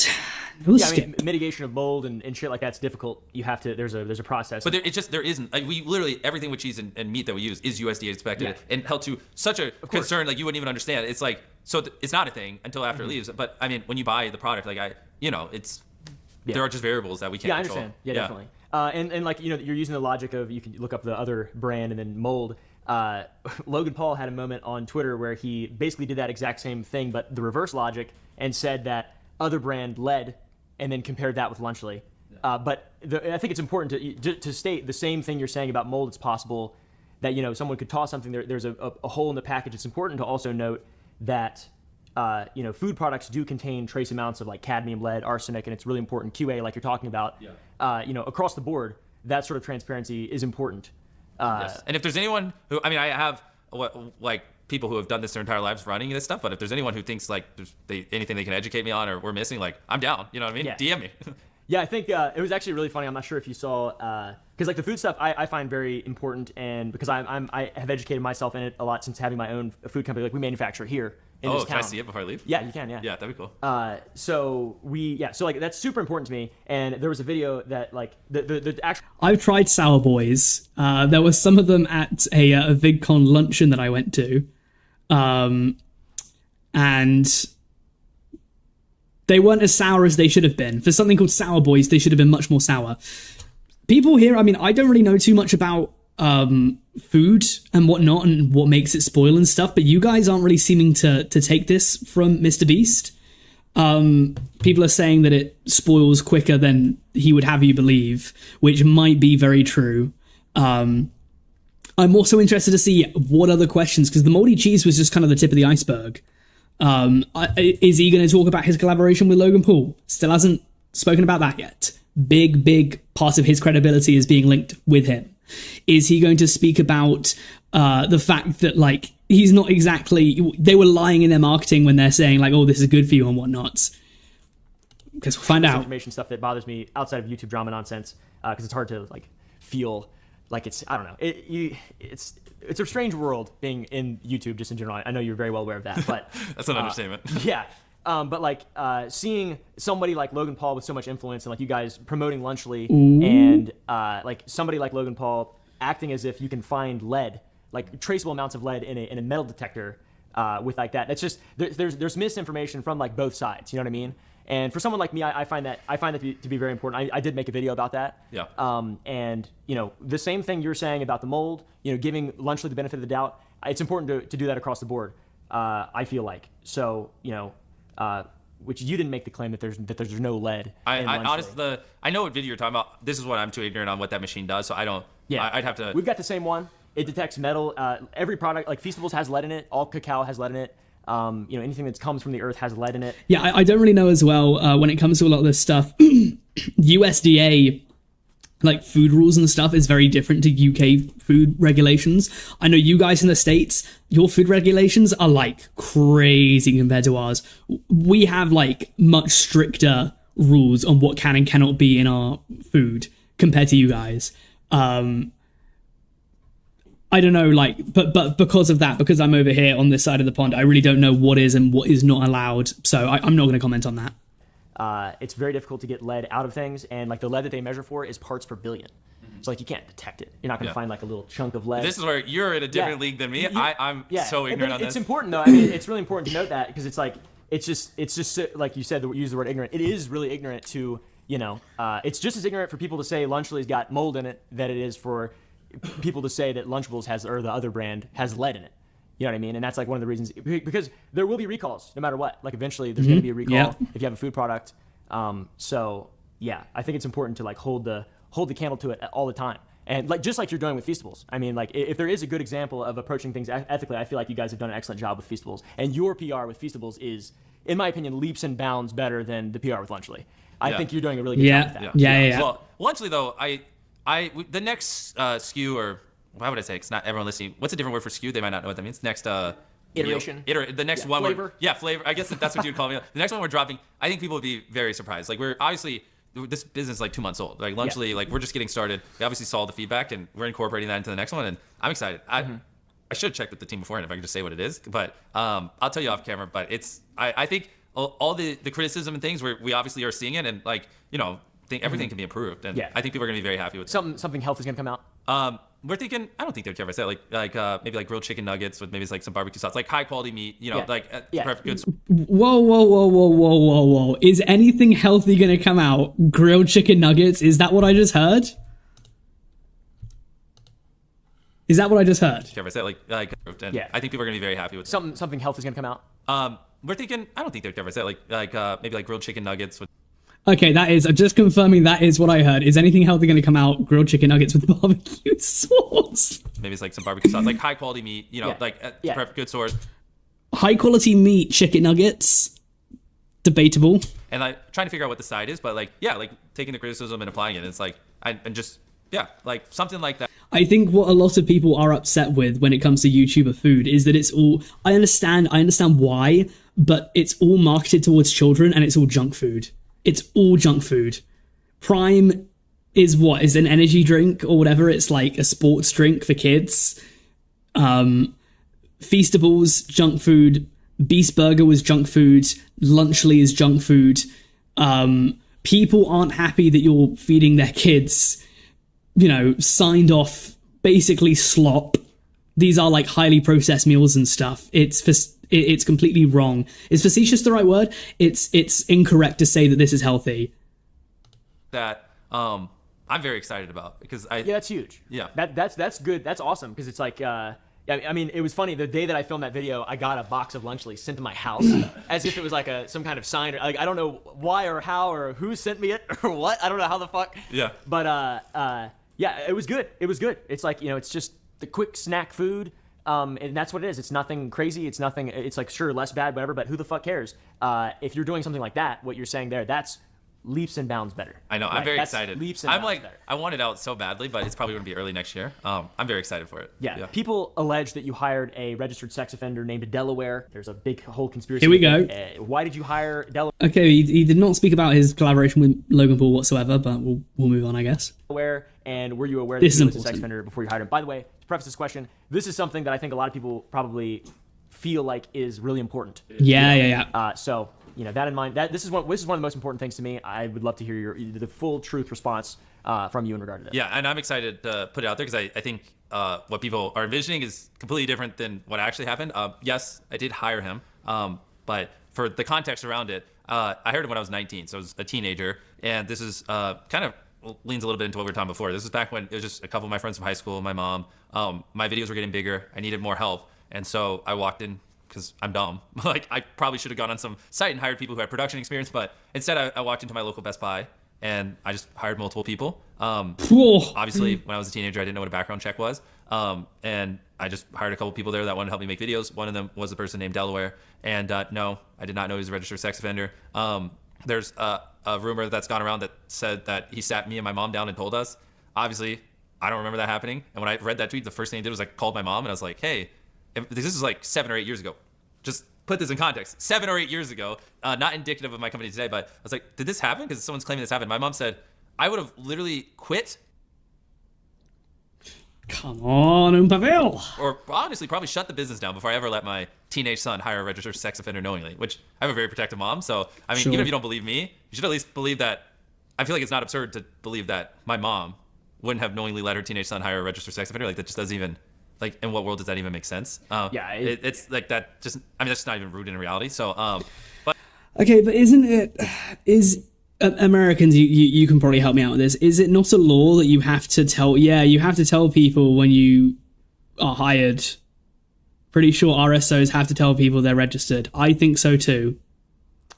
I cannot tell you. I don't know American law about RSOs. We'll call them. What he says makes sense. I'm sure no mum would want their 19-year-old to be working with a registered sex offender. But I feel like they would have known. I feel like he would have had to tell them at some point when he was being hired. I will give him some benefit of the doubt, though, because, yeah, as he's saying, he's 19 years old. I can definitely imagine a 19-year-old. Like, I was, when I was at university, I started FoxAkimbo, but I've not hired anyone outside of, like, an editor and a thumbnail designer. I can't imagine how hard it is to really start scaling this up at such a young age. By the time he was my age, he was, multi-million subscribers or whatever. Probably tens of millions, to be honest. I can't imagine how hard that was to do. However, I feel like he had to probably tell them. But yeah, it's just an unfortunate thing that happened. But like, he might be telling the truth. He might be telling the truth that it just didn't happen. Now the question is, what did he do when he found out, and how long did it take? No. And if that's not asked or answered, that's a serious problem for Oompa to not follow this up with a question. When did you find out? What did you do immediately? Not that this, I take accountability. Yes, if I could go back in time, I would tell teenage me, hey, you're supposed to do background checks. 19-year-old me, he stared at retention charts all day. He obsessed over YouTube videos. He didn't know anything about running a business. Like, I can't fully put myself in the mind of me 7 years ago, but I'm sure teenage me also thought, like, hey, Best Buy's worth tens of billions of dollars in a big corporation. Like, they also didn't do background checks. And, like, I probably thought, like, oh, I'm hiring from this big business. It's probably fine. You know what I mean? Or maybe I didn't put much thought into it because I was just making videos. But regardless, we do background checks now, and we do these things. I've been doing it for a long time, and it's just an unfortunate thing. But I just for context, though, just to give to a lot of people listening, like, or watching, I called after that stuff came out, too, because I was just curious. I called, like, I don't know the exact number, maybe, like, 24 YouTubers, and I asked them, like, do you guys do background checks? And I think, like, a dozen of those YouTubers have, like, more than 10 employees. And literally only 2 of the, like, 24 YouTubers I called do them. Like, 6 of them were like, I don't even know how to do a background check. You know what I mean? And they all had employees. So, like, I do, not that, I'm not trying to deflect anything or whatever. I'm just trying to give context. Like, it's like, it is a little much to just think that 19-year-old me was just supposed to know that and have this knowledge. But, and it's unfortunate. And like I said, yeah. And to be fair, I keep saying that you're the guy. Back then, you weren't the guy. I was not the guy. So calling what I had back then a company was would be generous. That was the boy. You were the boy. That was the boy. And but yeah, now I have hundreds of employees. We obviously have rigorous standards for that kind of stuff. Yeah, and to speak on that as well, we do background checks for everyone who works at our we have 2, a video game development company and a candy company. Obviously, both those background checks. But my YouTube channel, I think I've hired 2 people from Indeed. Both of them have been given background checks, and everybody else. Did you background check this guy? Nope, I've known him for 7 years. Okay. Now on to Jake Weddle. Yes. All right. Another guy. Okay, so he does not ask. Please tell me he asks at some point between now and the end of the video. When did you find out? What did you do? How long did it take you to find out? Because it was an open secret at the company, MrBeast. People knew. Maybe They'll bring it up now. Higher dog pack video. Let's let it play. Dude, he also has a mustache as well. I'm not sure if you know. There's an interview with a former employee and contestant named Jake Weddle in which he alleges inhumane treatment on set, even war crimes. Okay, no, so we're moving past war it. crimes. How do you respond to these allegations, and do you plan on putting procedures in place to make sure this doesn't happen again? Yeah. Glad I can talk about this one. So I think I should. Okay, well, before we get to that, yeah, horrible interviewing on Umperville's part. He asked him, did you know when you hired him? He said no. Maybe that's true, maybe that's not. Follow it up. This is what what a journalist at a big company would have done. What a respected journalist would have done is follow up on that, because he said himself, this is a serious thing to ask, and he did not follow it up with anything. When did he find out? And what did he do? Because people at the company knew about it. People at the company, Jake Weddle knew about it. He claims other people knew about it. Follow it up. This is not good journalism on Umperville's part. This part, if this does not get addressed between now and the end of the video, I'm going to be mad. I'm going to be mad with Umperville for not following that up. When did he find out about it? How many months, years later did he find out about it? And what did he do when he found out? Did he fire him immediately, or did he just kind of brush it off? That is a serious allegation, and it's seriously, if he doesn't follow up on this, it makes me question the integrity, because you would think he might follow up a little bit if he had any, I don't know, like, I feel like a better journalist would ask more questions and prod a little bit more to get the answers. Set the floor, because maybe not everyone here fully even knows what the challenge was or anything. So yeah, I think it would make sense to. So for the Weddle video, Jake Weddle was the person who competed in one of my videos. The video was we built a room in our studio, and then the challenge was every day you live in this room, you win $10,000. And then it was like kind of like a white padded room. There's like a pool table, a bed in there, bunch of other items, blah blah. And let me just gather my thoughts on this one. How do I want to say? I think the best way to talk about this is to also talk about how we did similar videos with other people, because one of the things is like multiple people can do the same thing and experience it differently. That's what's a little tricky about these like contestant-based videos. I can never know 100% how something's going to affect someone, right? So similar to the Weddle video, I just want to lay the foundation before we go in specifically to that. Similar to that, we also did a video where we put two. Did you see the video where we put two people in a room, Bailey and Susie, 100 days trapped together? So one thing that Weddle struggled with was the lights being on, and he mentioned that in the video. But Bailey and Susie, on day 20 of 100-day trap together, I offered to turn the lights off for part of their prize pool, and they said no. And like the lights wasn't, I mean, I'm sure it was difficult, but it wasn't like that big of a difficulty for them. And so it's like something for them that's not that big of a difficulty for other people can be, challenging and hard. And like what I'm trying to say is you never know how someone's going to react to something, right? It's impossible to fully predict. And so right, but as Jake Weddle said in his video, he had told you many, many times that he was not happy with the lights being on 24/7, right? So you knew that he wasn't big on this. So what did you do about it? My question. So that's one of these variables of these challenges, which is why we give people the ability to quit, you know what I mean, or to leave at any point. And so in his video, he went 11 days, won $110,000.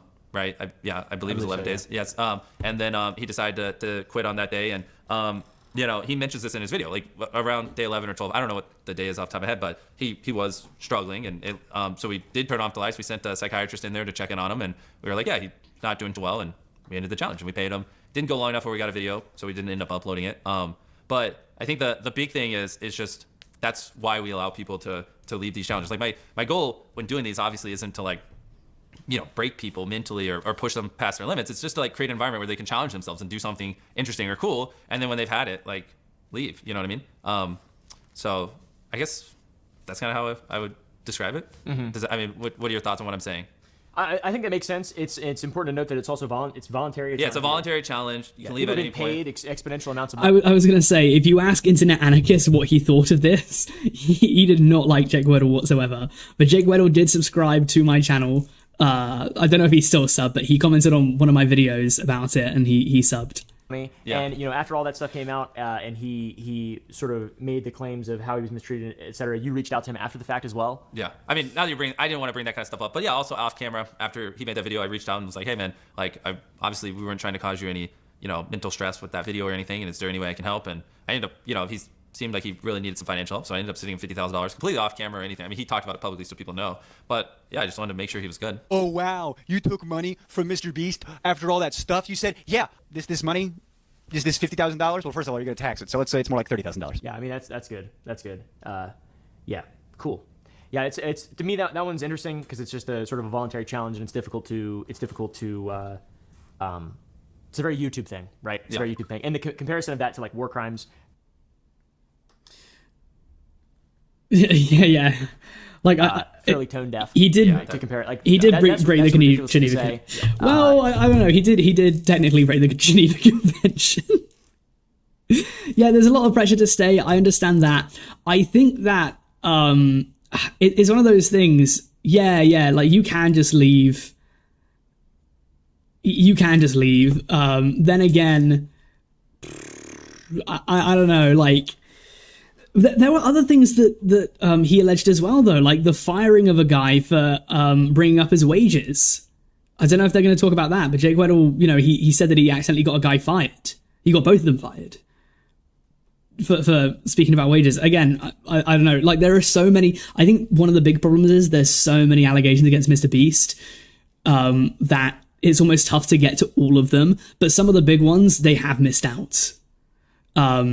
He was free to leave anytime he wanted. So, does that give MrBeast the right to kind of wipe his hands clean? Or was that unethical to do to someone who was struggling for money in the first place? Kind of is a little bit Squid Gamey in some ways, some people think. We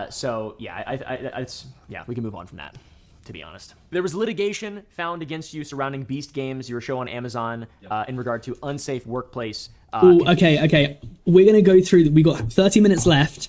It's in 1.25 speed. I'm going to go fill up my water one last time, and then we'll crank out the rest of this, all right? So I'm going to get back. We'll crank out the rest of it. In the meantime, I'm going to send you a something in the chat. I'm going to find out from you guys. I'm going to put a little poll on the chat. Do you think that this interview so far is helping MrBeast's public image? Do you think it's worsening it, or do you think it's staying the same? I'm going to put this into the chat, and I will be back in 2 minutes.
MrBeast video left.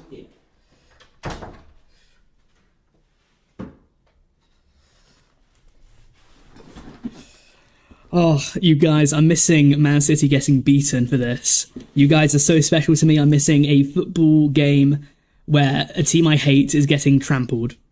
Conditions and a bunch of talk. Let's get back onto it, though. You know, files and videos and images and everything being sent to documentaries and all this shit coming out in regard to the Beast Game show on Amazon. Yeah. What is the litigation that...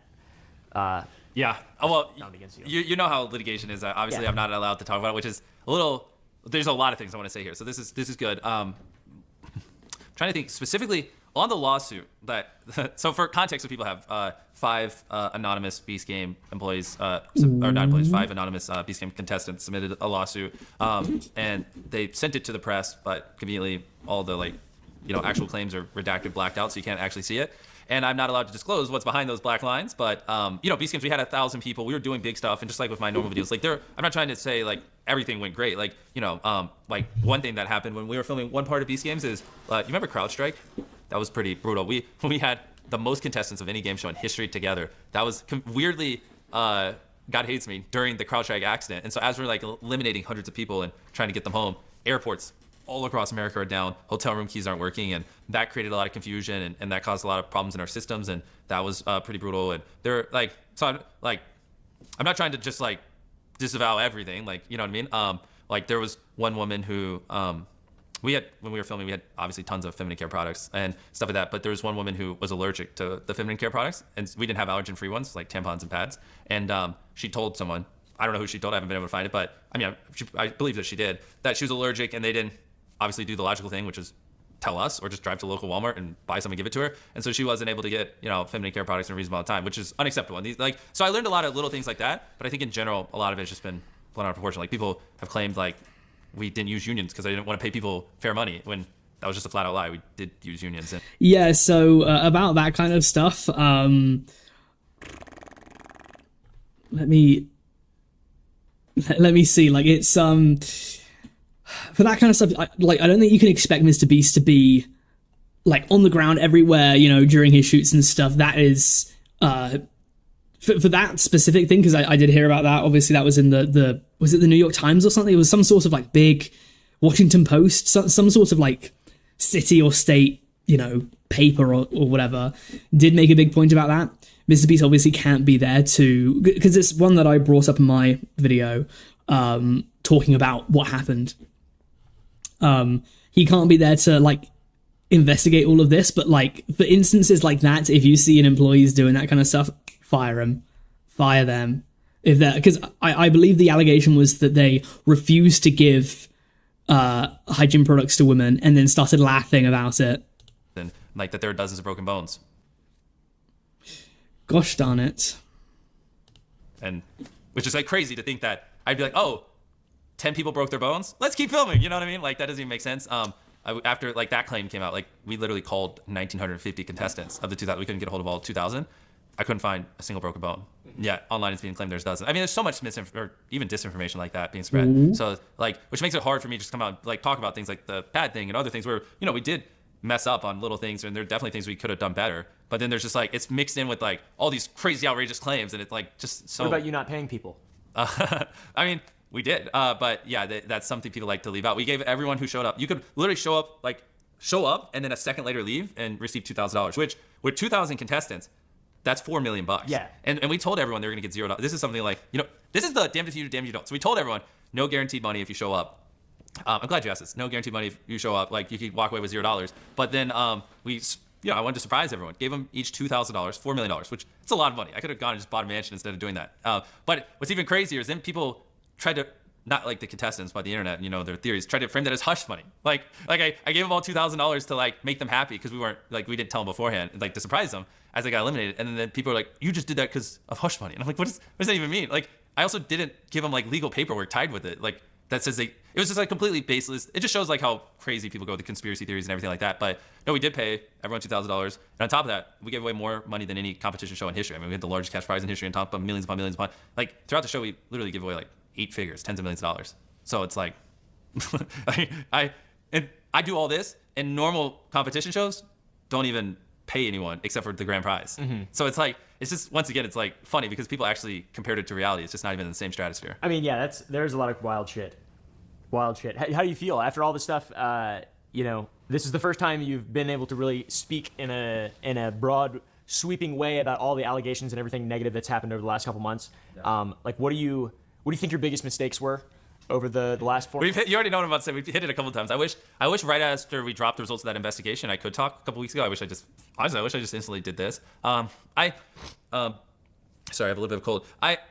The thing is, I've just never been in a controversy like this before. So I just, this isn't even a controversy. This is like 100 controversies. Bad, yeah. So I truthfully, I just was also just ignorant on how to handle these kinds of things. And so it's been a good learning experience for me. I definitely realized like me just sitting on a couch, addressing a camera on serious things, like just not my style. I put a lot of time into like trying to figure out how to, not just be weird. I like this more like conversational where you can also ask follow-up questions and it feels a little more real. You know what I mean? And like, it's just, so in the future, I'll probably like, if there's stuff like this, I'll probably just do something like this. You know what I mean? Or not. I don't know. If people throw out much more baseless claims, I also don't want to set the precedent where every time I have to come on here. So, give or take. But honestly, I just kind of wish I did this sooner. Yeah, and I think it's something that's really important to note as well. People are gonna be like, well, he's media trained, he's got a PR team, he's a genius, he's gonna walk circles around you, he's gonna manipulate you, he's the Antichrist, he's the fucking devil horns guy. But like, dude, why do they keep bringing up the devil horns? I'm asking questions that my team and I wrote based on information that's publicly available, and the assumption is after this, you're going to send receipts to back up any additional questions we have in the post process. So that's what's huge. Like, I'm not trying to debate necessarily. I mean, there were definitely a couple things you asked me that I'm a little uncomfortable with. Like, I can tell. Yeah, I was. But yeah, I mean, if that's what the internet wants to know, then I just want to give them what they have, so I can just wake up and obsess over making the best videos possible and that kind of stuff, like I used to in the good old days, aka 4 months ago. The good old days. What I want people to, because I get a sense you're winding things down. I just want to make very clear though, like, I'm not perfect, and I don't want people to think I'm trying to give off this impression you can't criticize me. There are things I've done in my life you can criticize me for. It's just this whole last couple months is a little unfortunate because they're like these things where sure, I do deserve criticism, but then it's shrouded by these other disinformation. All these things are just being stretched and blown out of proportion and things like that. So I just want to say I'm not perfect. I'm going to make mistakes, even though I've done this thing here and we're addressing a lot of things. Like, I'm sure in the future I'll make more mistakes as well. That's just the nature of, you really have to just put yourself in the position of like, we're doing things that have never been done before. I'm like, who's even built a company this large on YouTube? Like, everything I'm doing, from the videos to the spectacles to the building of the company, it's really never been done before. And your boy is going to make mistakes. And one thing I hope my track record shows is when I'm become aware of mistakes, I do everything in my power to try to fix them. You know what I mean? And I hope that's what my track record shows, and that's what I hope people take away from it. Not that I'm like perfect or I never did anything wrong. That just like, I mess up, and when I do, I try to fix it. And if you had a final message for critics and fans, what would the final message for critics be? I think honestly what I just said there. I mean, that's fair. Yeah.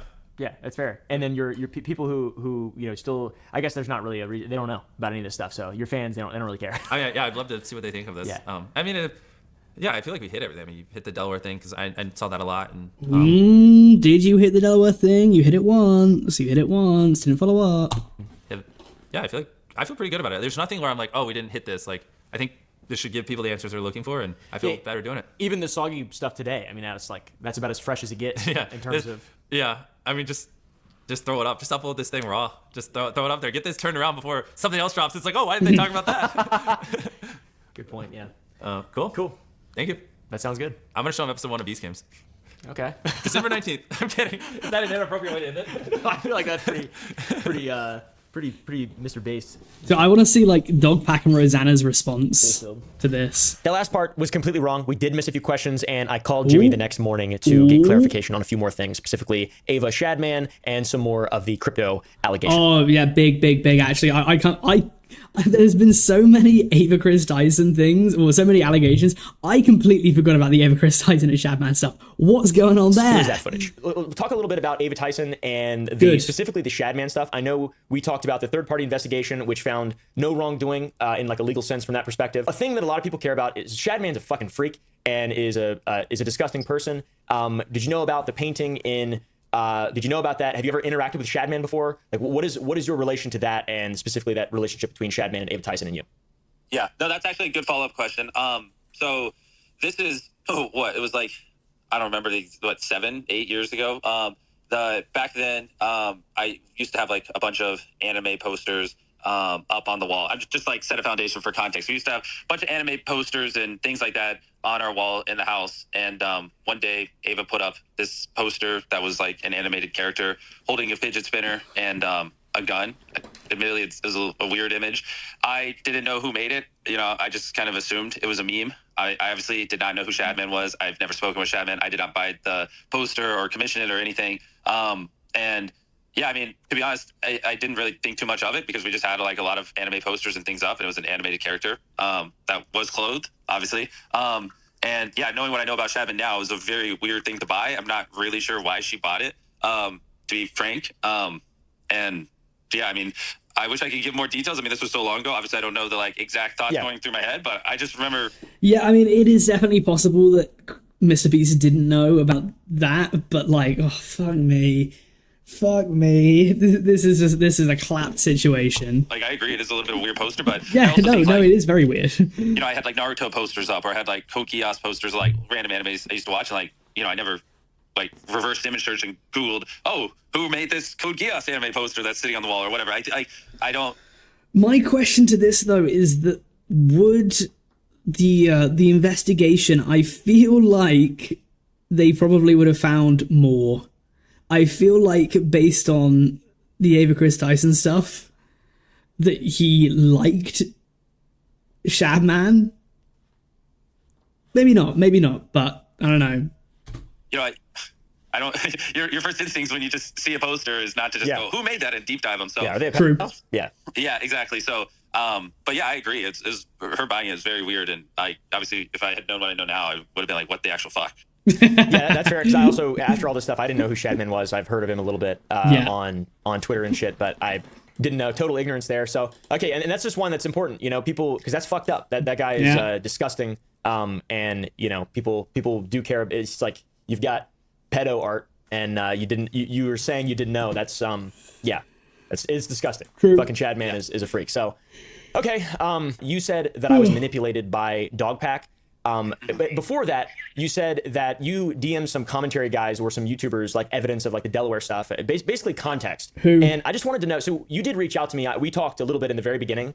You know, it wasn't like we were friends or anything like that. Umperville, you cheeky little. But it was very short, and like I just wanted to know why you didn't give me that stuff or provide me with any information when I was the biggest channel platforming Dogpack. I think that, you know, I would have taken it as my responsibility to I hope people, you know, would believe that I want to do what's truthful and I want to show the actual facts of a situation. I don't just want to like shit on MrBeast for the sake of shitting on MrBeast. I just wanted to know why early on you didn't provide me I guess specifically, why wasn't that? Did you think I was a controlled op? You know, I would have gladly seen whatever you would have shown. That's actually a great question. I mean, we did have a call. I called you after the videos and I told you and explained to you a lot of things that weren't true. You're right. I didn't send you that Delaware photo. I guess I might not have even like had that photo at the time because I think I literally called you right after you posted. Yeah. But I did tell you a lot of things weren't true and explain a lot of things. I mean, but yeah, agreed. I'm not throwing you under the bus. I didn't send you any full hard evidence. Maybe I guess I was a little hesitant because, you know, you did speak with him and it did seem like, you know, you were going a little easy on him. So I guess I didn't fully know. But yeah. I should say that I haven't seen the Dogpack interviews from Impa. There's just so much of this that I couldn't possibly see every single person's video. Probably looks good actually from MrBeast if he's saying that Impa went soft on him. Maybe that's like some sort of... Maybe MrBeast knew that he had been... that Umpa had gone soft on him, and so he was like, okay, let me throw that in there or something. But if he did actually go soft on Dogpack and didn't prod, then maybe that's just more about Umpa's ability as like a journalist, I guess. That he doesn't really hit the hard-hitting questions, or at least if he does, he doesn't really follow up. He doesn't... It's like a boxer, they get a good punch in, but they kind of hold back when they should actually just, you know, see red and just go for it. I don't know. I mean... Honestly, I don't know. I mean, I did send it to people. Why I didn't send that to you? Honestly, I don't really know, to be honest. Yeah, it's fair, and it's just, you know, because I would have appreciated it is all I'm saying, because like you know, in the very beginning, I did genuinely believe that, you know, I like the idea of whistleblowers. I think people should be able to criticize Me too. the guy. You're the guy. We've said that a lot yesterday. Yeah. And you did refute a lot of stuff, but there was just I didn't get any sort of evidence or anything like that. It's just, I think it's a lot of, you know, a lot of this mistake. Yeah, I think in my head is I just called you, was like, hey, off the top of my dome, here's a bunch of things that aren't true. And then you just said, hey, you probably did say something along the lines of I need evidence. And then, you know, at the time, that's where, it's just like, this is all a blur. I don't even remember what days it was. Yeah. Maybe back then was like when I was working on my response video or whatever. But agreed, like, I don't think you did anything wrong. Like I didn't send you like, oh, here's a doc of everything. You know what I mean? And then you just ignored it. Right. Yeah. So because I mean, probably should have. No, you know, and I'm not trying to like guilt you or whatever. It's just, you know, this whole thing is really crazy, and it seems like it's gone so far just because, you know, you tried to do what was right, which is have a third party investigation, and like a lot of this stuff is just because like the information wasn't conveniently accessible to YouTube, which is like a really big problem in a weird way. It's like it was like we're suffering from trying to do it right, but also suffering from people not having convenient access to like just a doc or something, like a doc of information. Just so, I mean, I guess in the future, hopefully this, you know, anything that's disproven or that is not true, obviously is no longer propagated. And like everything else that is important is credible. But yeah, dude, I feel like in the future, if you've got evidence, show me or somebody, or just like a Google Doc. I mean, because you didn't make me sign an NDA or anything like that. I've consistently mentioned that because I think it's really important. And I feel like there is a level of transparency you're operating with, which I respect. And, you know, yeah, I feel like this wouldn't have been as bad earlier on if like that, you know, that's sort of the approach, which is, it's tough. You've obviously never been through this, and this is not, you know, there's only one MrBeast. So yeah, it's just something I wanted to clarify because, you know, you feel like I was manipulated, and I genuinely, and a lot of other YouTubers as well, I'm sure, commentary guys probably don't feel like they're manipulated. It's just a drastically different perspective. You know, you are MrBeast, so it's tough to say, not to, you know, say I deserve the benefit of the doubt or whatever. I absolutely should have researched more. But once again, it's a bigger problem, I feel like, that I think hopefully will be mitigated more in the future by this all coming out. And hopefully how transparent this video that I'm making right now with you is. Yep, all fair points. Cool. Okay, so now a little bit more on the crypto stuff. I know I talked about CoffeeZilla a little bit yesterday.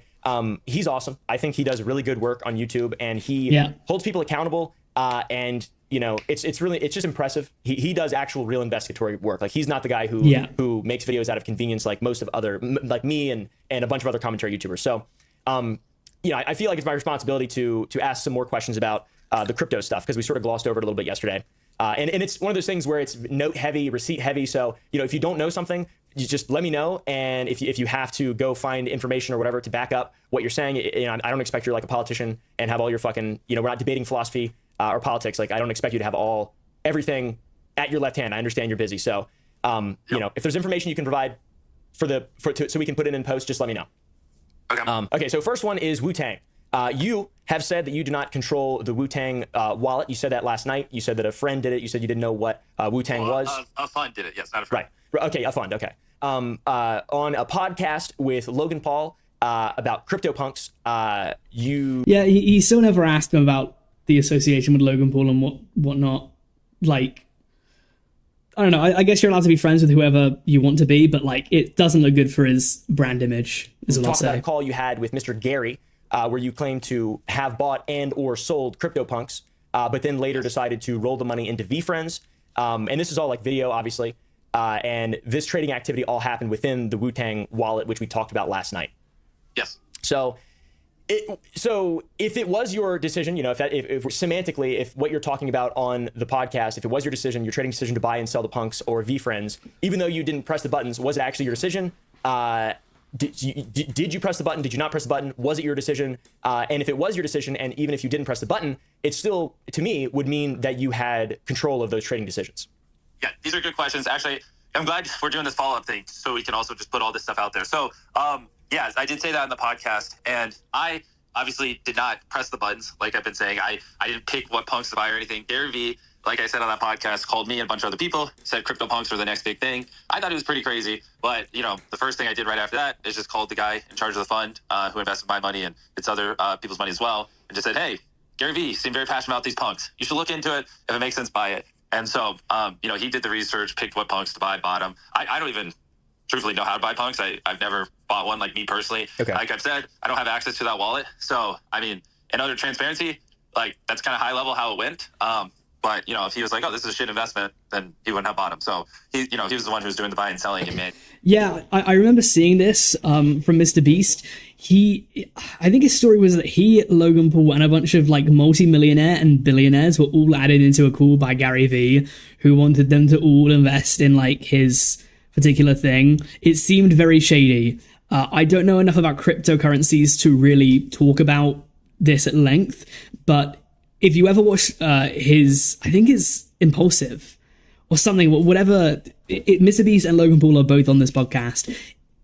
Listen to them talk about CryptoPunks. This call did not sound good. Like, this call sounded pretty, I don't know, like billionaires will get together and stuff and they're going to manipulate the market one way or another. Again, maybe that's how it was, maybe it's not, but definitely didn't sound good based on what they were saying. Thanks. Okay, but you did make some decisions to buy or sell in the Wu-Tang Fund. Well, I mean, yeah, I just told him like, hey, Gary, like in transparency, Gary called me about CryptoPunks and said they were cool. Look into it. I mean, so at the end of the day, bro, I don't fucking know. Like, I don't know which punks to buy or which ones we should buy if it's a good investment. Like, that's why I put the money in a fund and had professionals managing it. Gotcha. Okay. Yeah, they're stupid as shit. I don't like any of the NFT stuff. I'm glad that's all kind of come and gone now. I like the newer era we're in. Okay, so next is the super tweet, the super coin tweet.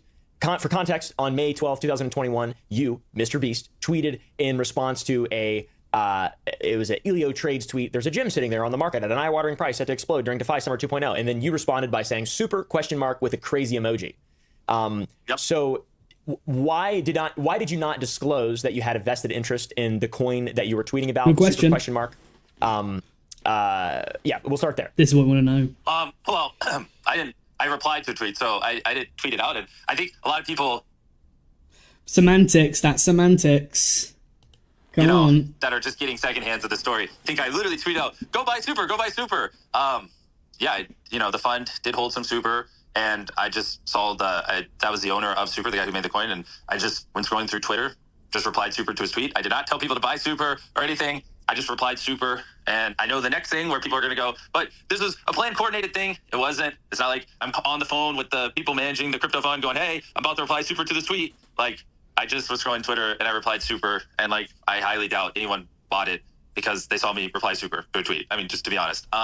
Wait, someone here, Mike Rob said, what the fuck was that? Go back. What was that shit? That message blocked out about signing shit at the top of the phone.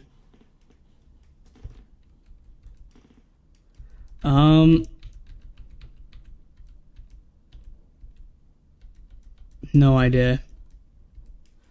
Is that blacked out?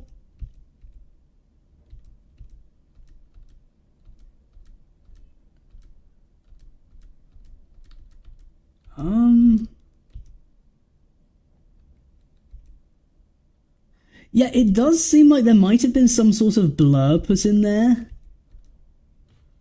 I don't know if it's the camera quality or if it's because they've tried to blur something so they can hide a cut. Because you cannot see, like, when you're looking at this, here, very bright, and you can see the audio's been on for 15 minutes, 52 seconds, and you can see the time. And then as it goes down here, you can't really see that so much anymore. It seems like, say here, but that might just be the camera quality.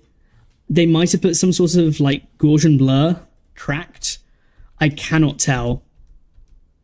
Yeah, because then it goes... Because crypto's changed massively in the last couple of years. So you can consider that a mistake at this point. Like, that's definitely... And another thing, a little... Maybe it was just that the phone was off.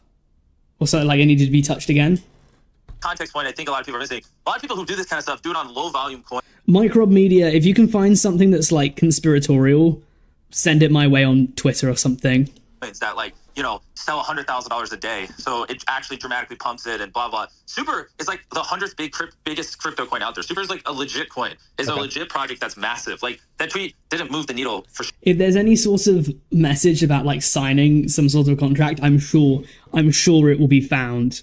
Considering that anyone can download, I'm sure this video has been downloaded, 1,000 times and people will comb through it. Shit or anything, right? So that's another context piece people are missing. Like, if anything, buying super actually, I'm not even going to say that. I was just, would probably be a good investment because it's one of the biggest coins out there. And it seems to be doing really well. You know what I mean? Yeah. But now I have to say, disclosure, we still hold Super to this day. But yeah, that's the honest truth. I mean, nothing malicious there. Just replied to a tweet. Yeah.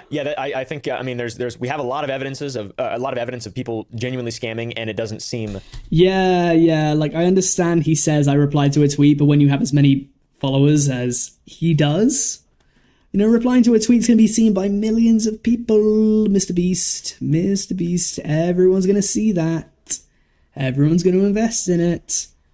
You have a lot of powerful friends that probably would want you to do that. It's very hard to say whether what he's doing is actually malicious and he's actually trying to manipulate the market to make money for his mates, or if, you know, if it was just an innocent mistake and he just replied to Super because, you know, he just replied to the Super because he just thought it'd be fun to reply to Super or whatever. Thank you very much, VLAD, by the way, for saying that I'm better than Pyro. But yeah, I don't know. I do not know. It is very possible that, you know, he could be trying to influence the market just a little bit there. He does have a lot of friends that are very big into crypto. Again, I'm not accusing him of anything, but, like, you know, he has friends in high places. A lot of them have a lot of stake in crypto. It could have just been an innocent tweet. Could have been a little bit more sinister. Along the same vein, to be real, but it is important to ask about and important to get total clarity about, because you know, you do have a lot of influence. And regardless of what you say, whether or not you say, I'm sure nobody bought it, like, he does. Maybe somebody did. Who knows? I bet you people. No way to really prove or disprove. But even if they did buy it, the coin, I mean, it's a 100th biggest coin, and it seems to be doing really well. So. Yeah, I think the problem would be that you know, the obviously that you have it, that you would benefit off. I got you. I mean, I see what you're saying. Yes. So now, I'm assuming your answer to this will be that you just didn't think it was important. But why would you not mention that your fund Wu-Tang had been selling and continued to sell Super on the day and after you tweeted about it or responded to a tweet for clarity? Yeah. So again, I wasn't involved in the day-to-day of the fund. I mean, if you look at the sell charts in that report, they were selling, I mean, I believe off the top of my head, like months prior or then months after, it looks like the fund was just dollar cost averaging it. So there's really no correlation to my just little response to a tweet and what the fund was doing. So, I mean, yeah, it's kind of the same answer as before. I just replied to a tweet. Clearly it wasn't a coordinated thing. Gotcha. And then the final one, which this one's a lot more complicated. Last question. And involves a lot of stuff. So I mean, maybe you would want to reconvene with like receipts or evidence or whatever. But it's the crypto charity stuff. Team C's Eternity. Yeah. So I mean, yeah, I mean that one. Eternity gave us NFTs to auction off for Team C's. Only one sold after like a day, I believe, and that was it. And then it looks like the fund sold like 27 days later. A little bit of Eternity. It was not combined or planned or premeditated in any way. I mean, honestly, the charity auction was a bomb. It only raised $7,000. No one cared, so it didn't really do anything. And yeah, I mean, that's kind of the full story. Again, I mean, there's nothing nefarious there. Yeah, it sold $2 million of the earn tokens. Yes, the fund did 27 days later. Yes, after the NFT sold. Okay, yeah, that seems. I mean, it seems like a lot. I don't know what the market cap was, but yeah, I mean, I just for this one, I feel like this is a valid criticism, and this doesn't make you like an evil scammer or anything. I don't believe, but you know, it's like this kind of stuff, transparency in regard to this kind of stuff. It's just super important. And But he is friends with Logan Paul, who is known for crypto scamming, and KSI, who has also been outed for pump and dumping, right? I think that, I hope MrBeast would admit this himself, that if you're friends with two people that have been known to crypto scam, Logan Paul through CryptoZoo, and KSI through his pump and dumps that he's been doing, both of which were exposed by CoffeeZilla, right? And then you get accused of all of this stuff too, and two of your closest, very well-known business partners are in the public and they're known, people know. By association, because you're associated with them, people go, okay, all three of you were probably in on it together, right? KSI and MrBeast, I believe, as CoffeeZilla said, were investing in many of the same companies. they probably, I'm sure that they had a lot of backroom talks. Yeah, Dink Doink as well. Right. I'm sure they've had many conversations about crypto. It would appear as though they're in cahoots to many people online. Whether or not that's true, who knows? But like, you can definitely, you can see why people have made the judgment that they are like, that because Logan Paul and KSI, two of his closest friends, did pump and dumps and scams, that MrBeast would therefore also be, it's possible that he did them too. You are the charity guy too. I mean, like, if anybody, and like, we complain, so we talked a lot about the philanthropy stuff and how, CGI has gotten you in trouble and had a net negative in your charitable doings. I feel like this is one where the criticism is valid in regard to charity. And like, it is a good example of philanthropy stuff that probably should have just been done differently. But at the same time, 2021 is like a huge area of gray for influencers with crypto access. And like, it's just, I don't know, it seems like a game that if you're a big influencer in 2021 or 2020 and you got into crypto at some point, you probably scam people. Made some kind of mistake at some point. You probably scam people. And yeah, I mean, it seems like a big problem to me, you being the charity guy. And Yeah. This is, once again, to give you the benefit of the doubt with all the philanthropy stuff that we spoke about last night. I think all that stuff is huge and massive. But as the charity guy, if your fund is privately making like millions of dollars during a charity drop that your name is attached to, like even if Well, yeah. So again, that I would say is not fully correct. So the charity drop happened. One sold, the other ones weren't selling. No one cared. So there was no selling of NFTs to raise money for charity anywhere near where the fund was selling before or after.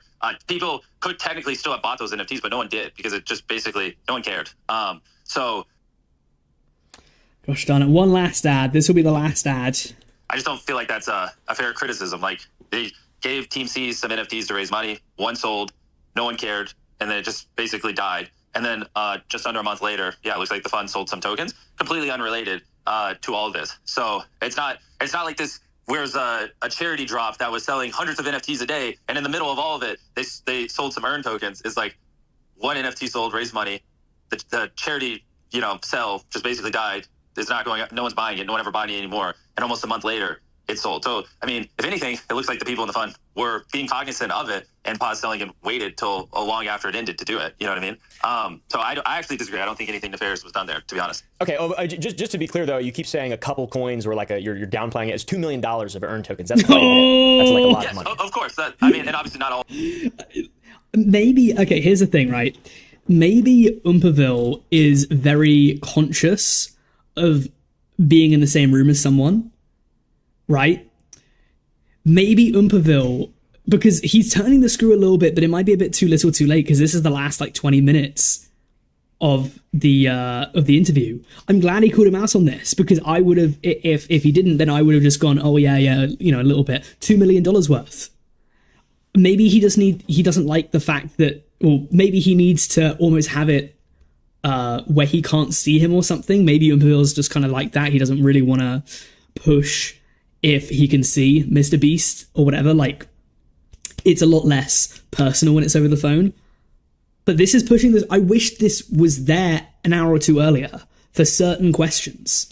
All of it is mine. It's the fund. But it was also known that my fund was invested in it and I was a part of the fund. So it's also not like it was hidden that we were invested in Earn. Like, that was public information. Right. Cool. Yeah, you just, maximum transparency there. It's like, if there's any other information you want to send in regard to that, like I've got the DMs of from Nick Rose, the CEO of Eternity Chain, talking about that there will be a 2-month auction for charity and that quote unquote MrBeast is supporting both drops, which obviously that's not you saying that is this guy, but yeah, it's just something to be super transparent about. 100%. And I'm glad I could give color on these things, to be honest. So I'm glad like people now can see what I have to say on, both those things. And I actually appreciate this follow-up call. This is good. Like, I actually feel like, I mean, unless you have any other questions, everything's been hit. No, yeah, that's it. I mean, I can't, can you think of anything? I'm actually never doing that again. Okay. So I guess that's going to be that, but I do have some final, statements of what I thought. I do think a lot of the big questions were covered, and I do think that MrBeast made himself look better. I think that his career is salvageable after this. However, there were still some very big things left out. There wasn't a single discussion of Logan Paul and KSI's dealings with crypto. Obviously, he's not them, but he's associated with them. There was not... The big thing for me is he never questioned him anymore about Delaware, other than, did you know about it when you hired him? There are many more questions to ask when it came to that. Many more questions to ask.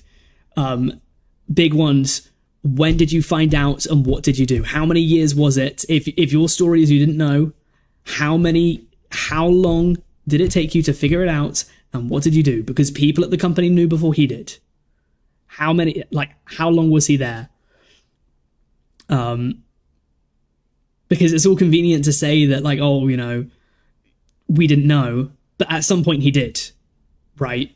So there needed to be some more severe follow-ups in some instances. And also, big question, why didn't he speak to, if he's now willing to talk about his crypto, why didn't he do it with CoffeeZilla a week ago, right? This is a strange thing to me that a week ago he was just going to put out a blanket response to CoffeeZilla. He could have had a phone call with him a week ago.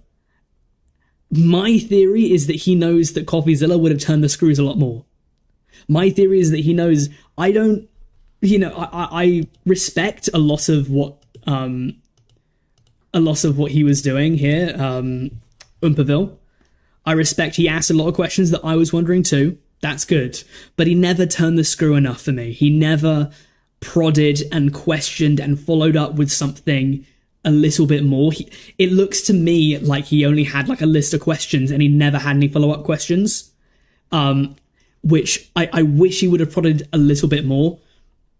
I think it would have been good for this interview, because I think that MrBeast got kind of softballed a lot. Is softballed the word? He got a lot of easy balls kind of chucked his way that he could just kind of smash. We know he loves baseball.